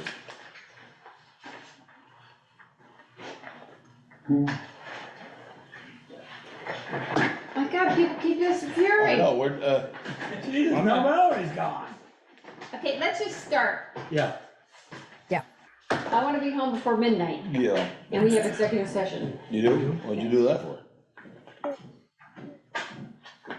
We talking about further employment of our town foreman, road worker? Yeah. Eric's name's on that agenda. It's all right. Okay. So we I went and got, well, first of all, we got an equipment committee together and I presented him with 3 different prices on 3 different loaders. And then they read through them all the literature and the brochures and stuff, and they wanted me to go back and get a price on a 4th one, which I did. And then they recommended that I come to you guys with 2, whittle it down to 2 out of 4. So we went and let's see, Mike and I went to Middlebury and we looked at the Doosan. Mike drove it around the yard, and stuff. Then all of it, well, me, Mike and Colby went to Killington out to look at a cat. That was the closest one that cat had available, for us to look at for what they bid. Volvo, they apparently don't have anything new enough for us to look at close by, and they won't be getting one in their yard until about 2 weeks from now. And John Deere has one, that just coming back from rent. It's got, what was it, 119 hours on it right now. So they actually have theirs in the yard ready to go right now. They're the only one, well, yeah, they're the only ones that have one in the yard that is available.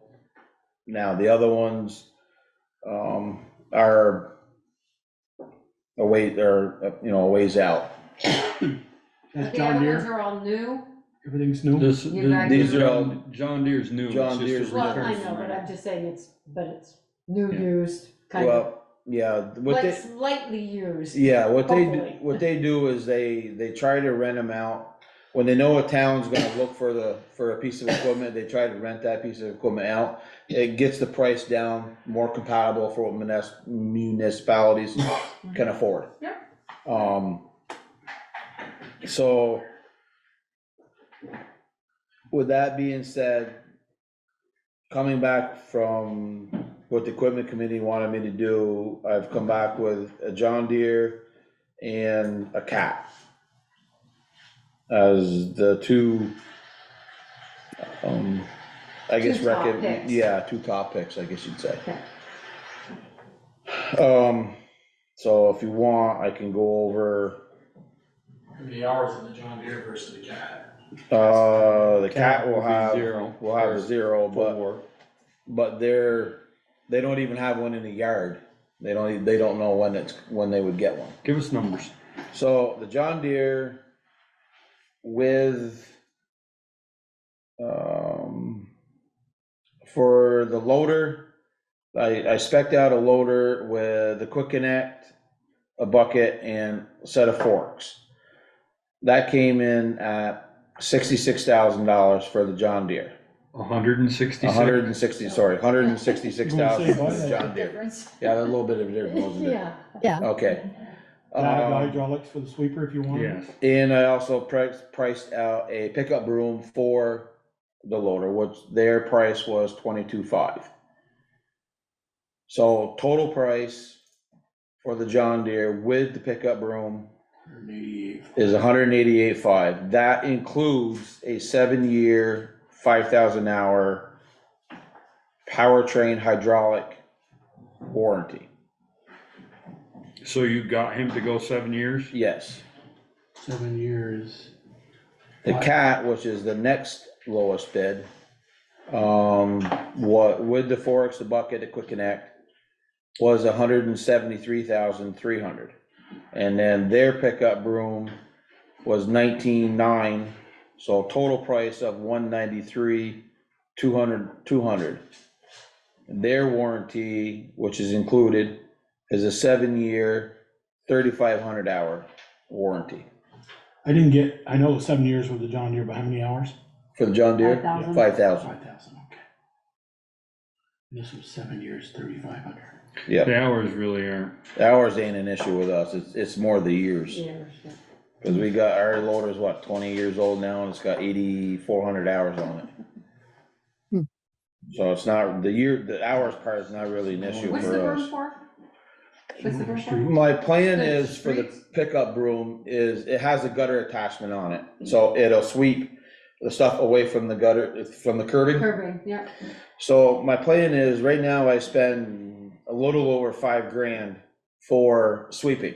Mhm. My thought is, if this pickup broom will work the way I'd like, where I think it will work, I won't have to hire the sweeping truck anymore.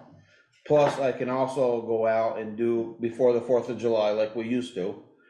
And I can do where these, the heavy rains that we've been getting, that have been washing stuff onto the roads on certain areas, we can go out with that and we can pick it up. Is what this is a lot to ask for the broom. I don't know if it'll do it all, but that's what I'm hoping. And you can add water to them, but I talked to, Virgins? yes, Virgin, Jimmy Laro out in Virgins, and he says the water that's on them, it really doesn't amount to much. So, and they do all their sweeping with the pickup broom that they have on their loader. And they just send a truck around with it, and that's how they do the whole Virgins. So in customer satisfaction, you know, like if you look at reviews, is the Cat better than the John Deere? Is the John Deere better than the Cat? I Are they think both it, comparable? to be honest with you, I think it boils down to personal preference. Some people are strictly Cat, some are strictly John Deere. Have you had a John Deere here? Have we had a Cat here? We've got John Deere. John Deere and Fiat Alice have been the last, the Right. last two have been John Deere, the Right. one before that was The a Fiat. And what have you done with the John Deere major stuff? Nothing. So the one that we have The only now- major thing we had with that, we did have a wiring issue to do with the, what was it, the fuel pump. Is this after trade? That's what I was This just is gonna after ask. trade. Okay, I was just gonna ask, what's happening with the old one? Okay. Let's see, John Deere gave us 46, and Cat, I think, gave us 45. Wow. In our capital. Do you think you plan, could we estimated sell it 30. outright, and get better? Eric? No, Cat gave us 40. Eric, do you think you could sell it outright and get better? Honestly, I don't know, I mean, we could say, put it out for, I don't know, a couple weeks or whatever, and just see what we get for it, and then if we don't get enough, we can just send it in. It is. But. What do we have in the, what did we budget in the equipment fund? But that's what I went, to go, just this morning I had the. 175. But I think there's an available balance of 218 in the equipment that fund. I know. That's what So, I went to look Eric, for. how many That's hours was just on the now. John Deere? On ours, 84. 84. No, the one you were gonna buy, Well, 119. 119? And the one we bought had 300. 300 300 on it. The one that we got right now had 300 hours on it to start with. So it brought the price of that machine down, what, 20,000? They Yeah. were over 2 to start? Yep. Where is that? He told me where that was too. There's only $7,000 difference in I got after, 4,700. no, $7,000 difference in the machines after the return from rent. Oh, Seems a little high. Yeah, 119 hours is on it right now.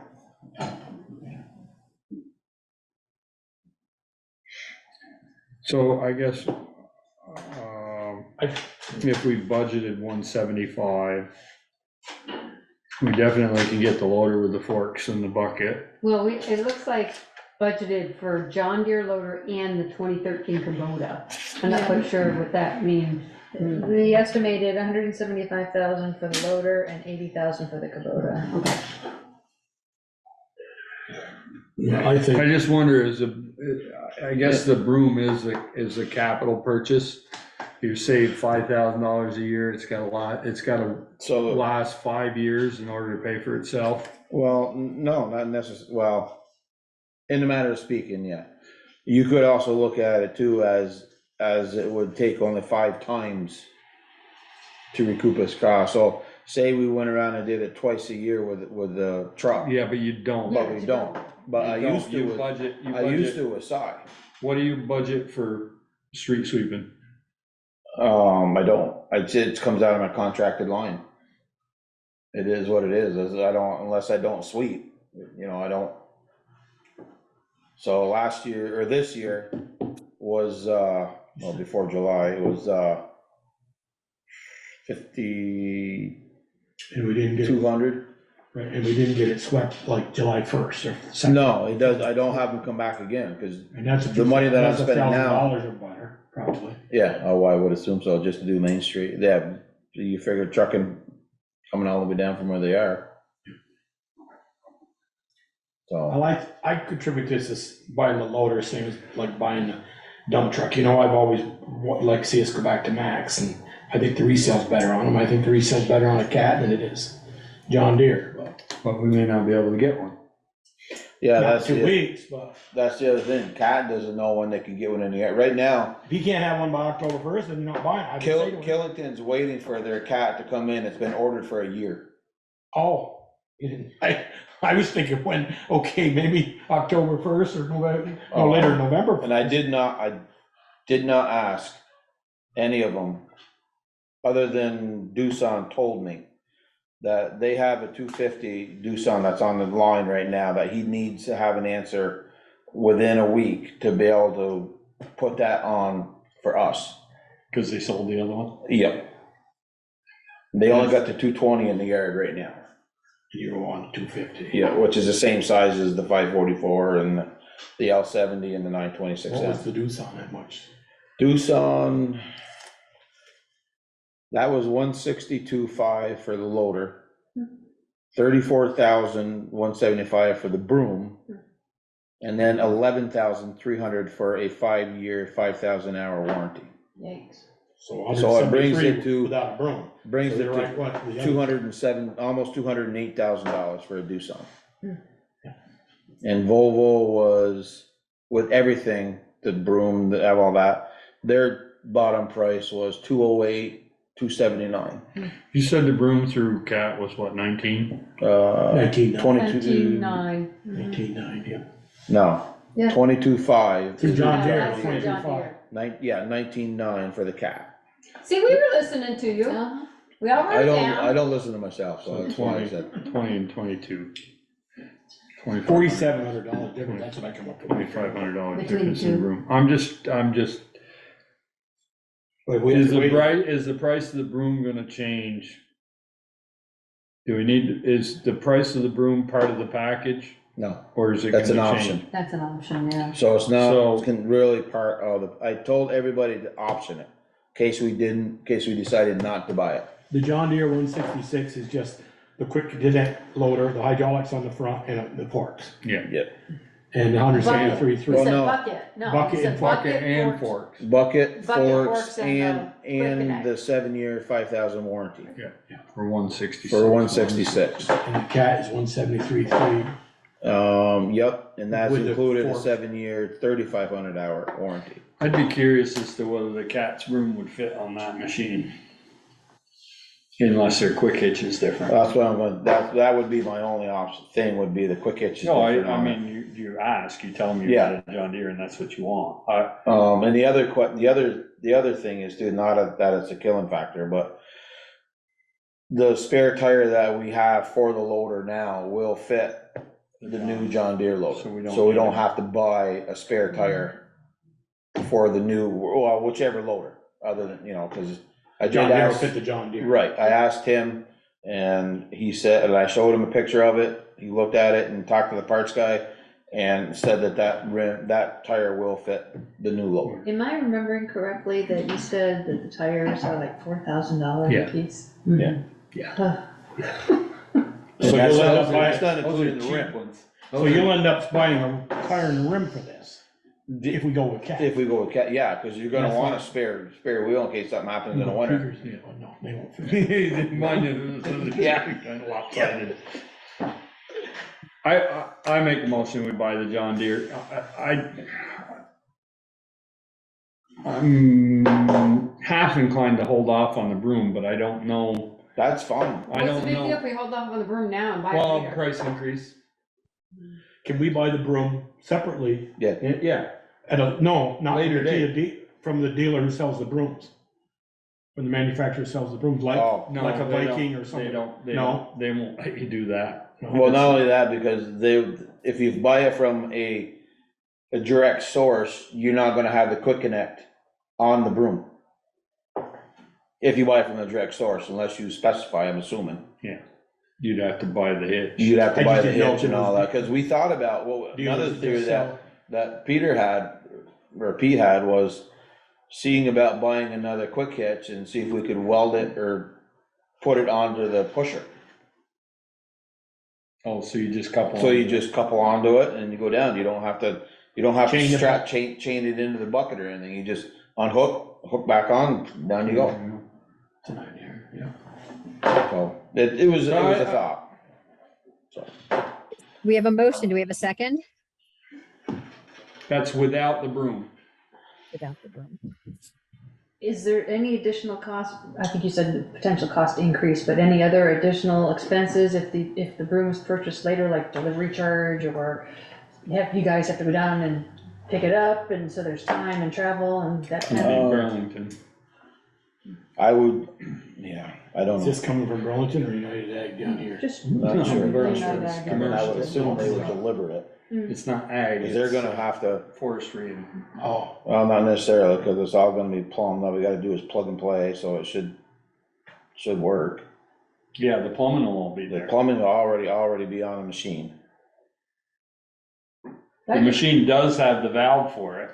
Yeah, well, yeah, I will verify that tomorrow, but yes, So I just, according to this, we don't have the money in this account, so. well, what I went to look for a moment ago was the printout that Anthony had provided that I recall when we met with the equipment committee, I think, $218,000 is available, is what I recall, but I couldn't find the piece of paper. okay. Yeah, I think if we go with just the loader, then we can, we can hang on to that extra. so we got 157, it says available? Well, that's what it from the says town now. report, that's from the But town she report. said that's not right. Why would it? It's only the town port, why we have to show it to everybody. Why isn't it? Garbage in, garbage out? Because we didn't have the numbers from, we didn't have the correct Well, numbers. unless the appropriation wasn't added in, that you guys did in March. Unless Oh, that's that, right, there was additional, wasn't there? yeah, whatever the appropriation from, well, that's good, that town meeting day, whatever appropriated. There was unanticipated. Right, the undesignated fund balance. Unassigned. Unassigned. yeah, that's what I'm looking Unassigned. for. I don't like the new word. I'm gonna call. You can be a rebel. But something tells me that there's an available balance of $218,000. Well, I'll second Peaker's motion with the caveat that the money's. I just had to pull it out of his operating budget if it's. Yeah, well. Well, and, that makes a good point here, Eric. Yeah. Maybe if you could take, when you got a free day, Right, right. is the Mac in 2 years, is that enough in there? Is the excavator? It's not The looking Mac- like we're putting enough in there. Or Yeah, and we're, I'd be maybe we're talking way to off you because about it. 250 now. Yeah, I was the gonna Mac is say, 250 instead of 20. Josh just did a Western Star and he was pushing 260, 265. Yeah. Well, and I'm just looking at, we were Yeah, but talking about Starksburg's replacing got the it. We Kubota. don't We're not gonna cost have it. money in that account to replace the Kubota this year. No, Well, none of that, and no. I'm not willing to replace the Kubota And- yet, because I'm willing to replace the plow on it, but not the Kubota. And if you're actually, let's just say you do consider going with another Mac, you're talking a year and a half out right now. Right now, but that's changing all the time. Right, so, I mean, I'm just thinking, if you wanna keep the schedule, Right. you're gonna actually have to order that truck next summer Right, in order to get it. in order to In the get year it. you want it. Right. Okay, we are Pay past for it. 10 o'clock, so let's, have we made a We decision? gotta get out of here. Okay, so we've got a motion and a second. Shall we vote? So all those in And that's favor? without the, that's Without- without the without- John Deere, without the without the broom. And Everything only we at 11. propose without the broom. And Right, who if the seconded funds it? are available. Sure. With the caveat, the money's in there. Right. Gotta make sure the money's in there. Mm-hmm. So all those in favor? Hi. I go why. Aye. What? No, I'll say aye. I thought you said, I If don't they- know why. If they're pleased with the John Deere, then they're gonna. Well, own we've it. had two of them. That's what the last two have been, and they've served us But well. I don't think they're very pleased with the truck we bought either, the village truck. Okay, That's not John Deere. I'm No, gonna move no. on to number 6, because it's getting late and I'm reading. Thanks, everybody. Consider allocation of national opioid settlement funds to Yeah, that's what I'm gonna do. Have a good night, everybody. See you. Good night, Eric. Good day. You sit down. So if I can just let you know, this particular Item. item, I'm on the board of directors for Turning Point. Nice. Yes. So don't say anything bad about it? Everybody likes constructive criticism, Um, but I'm learning a lot more about it since I got onto the board. But I was in support of this organization prior to getting onto the board, for becoming a board member. This is like $9,200, 93.55. like 92 something.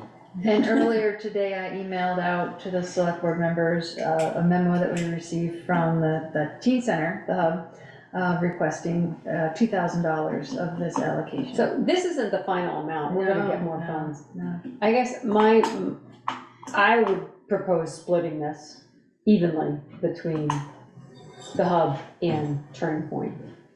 I mean, because if they're using the funds to help with that, with the kids, I just assume see it working down.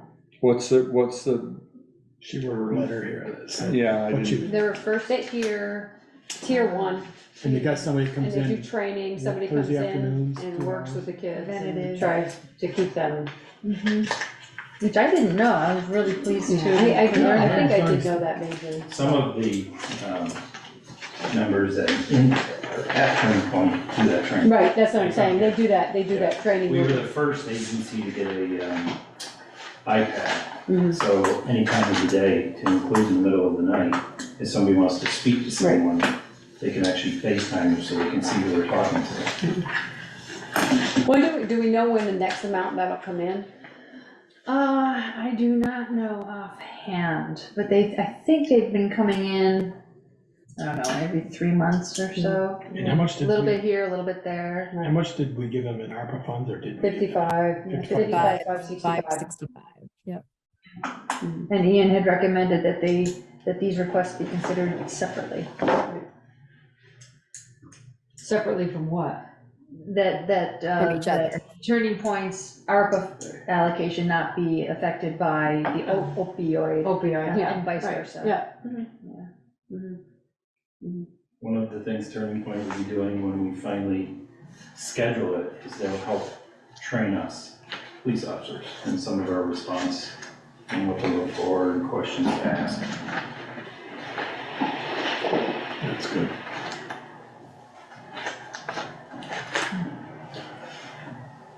did you do that in the form of a motion? I did kind of. Kinda. Kind of. I said I would suggest, I guess I didn't really make a motion. Do it for 46.50 each.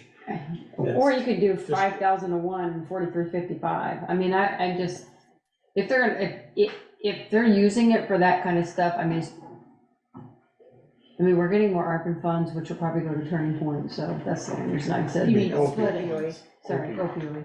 Yeah, we're getting more opiate funds, which we could give to Turning Point. Yeah. Because is this the second amount we've had? I think it's at least third. Third, and we've given Turning Point all that we've had. Oh, we haven't given them any of the opioid money yet. Where have we We put it didn't, all? I thought we, It's in an account, it's just being so is this deposited. total This amount is our that's in first, this is our first allocation.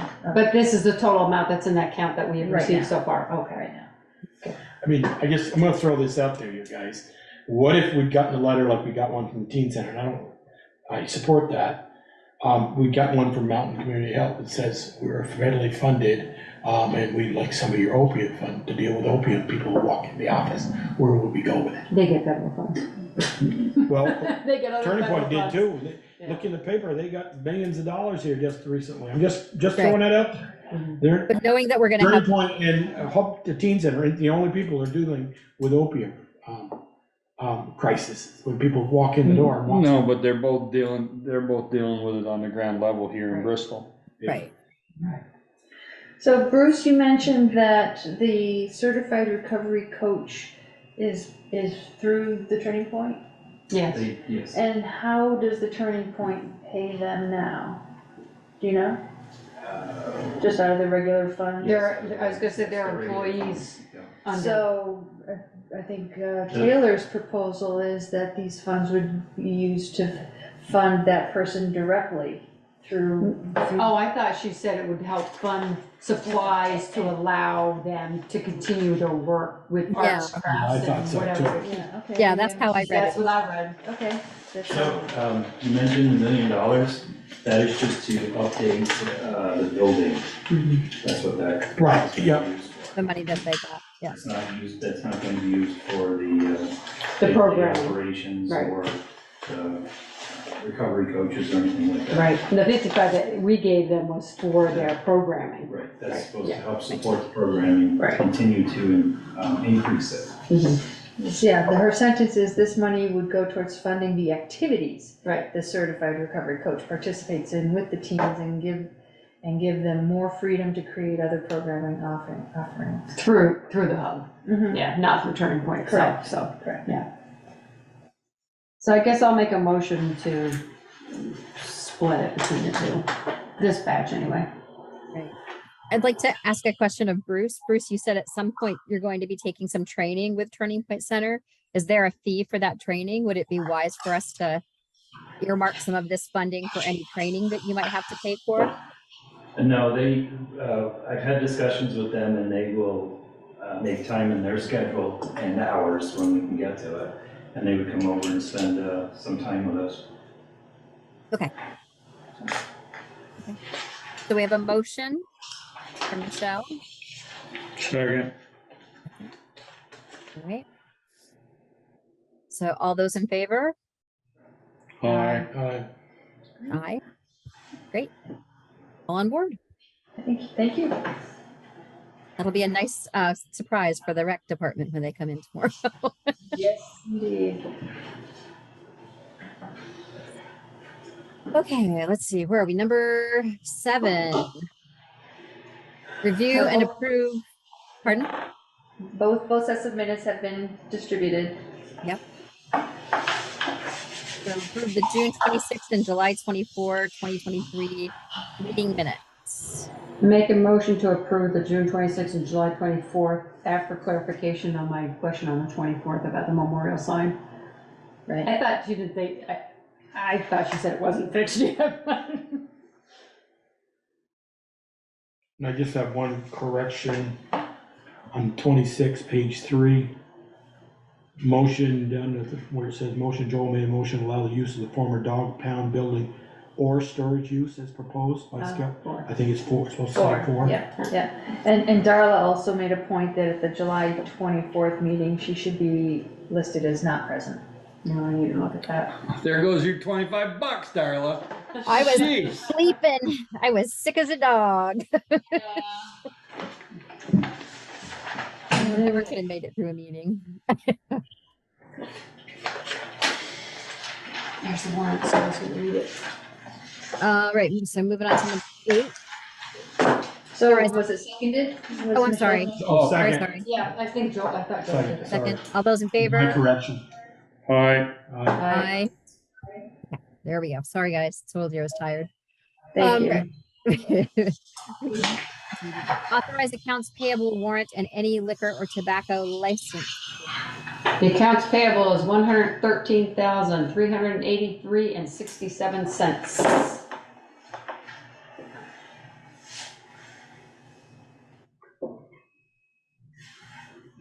And I didn't see any liquor or tobacco licenses, so. I didn't see anything in the stuff that came through.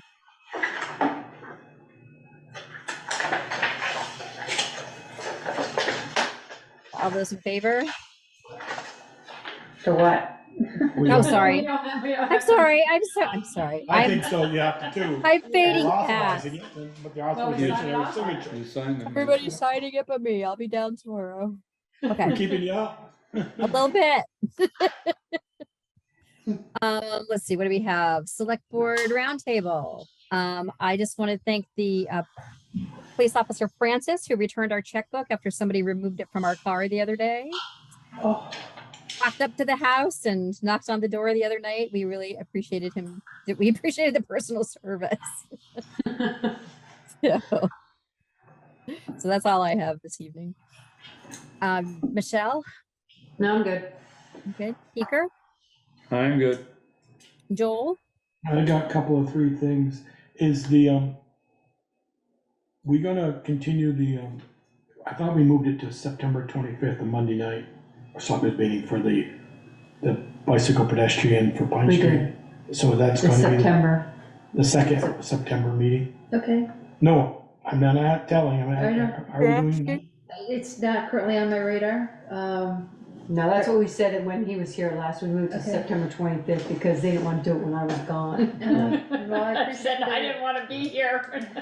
Well, I And, appreciate the reminder because it wasn't at all on my and radar. Darla, good news, we haven't given up on that Mountain Street light. We have a Thursday meeting with Joel and Floyd and Eric and Valerie, and I haven't heard back from Bruce, but I'll be there. On the flags, there's flags in the ground up there.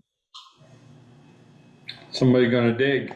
Somebody's gonna dig, I Little don't know. orange flags at Nancy's house. I stopped off the other night to drop off And dinner. then, I told you we've been working on, there's 17 Purple Heart veterans in our town that I'm still working on trying to get a sign for the, coming into town.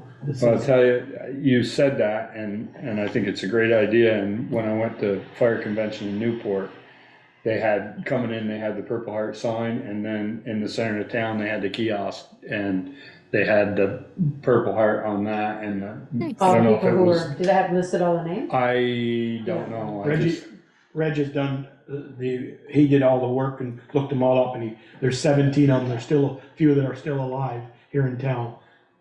So I'm working on that, trying to get a Purple Heart sign for our town, and that's all I have. Nice. Thanks, Joel. Valerie, Town Administrator's Report. The only thing I'd mention is that I sent around an updated schedule for myself, and my TA report was a little thin on that, and so I updated my schedule. It's different than what was listed in the TA report, a lot more stuff. Righty. Let's see, any correspondence reports, correspondence received?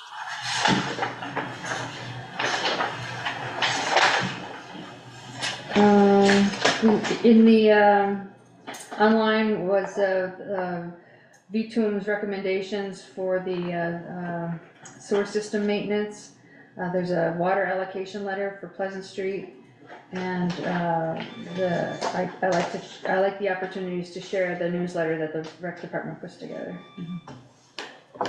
Did West Pleasant Street get their access permit yet? You know? I don't think I've seen it. Yeah, okay. Yeah. And did Good West question. Pleasant Street water line that got put in last year been paid yet to the town? The one from the curb through the foundation? Oh, yeah, I think so. I don't know, you'd have to ask Sharon. Yeah, I don't follow those things Sharon. closely.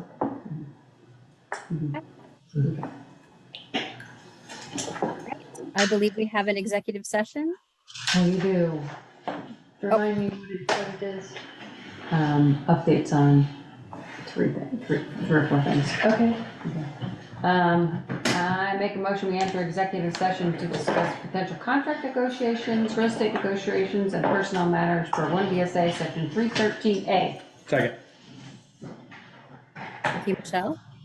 All those in favor? Aye. You get back up to the upper notch, do you? Good night. Good night, Bruce. School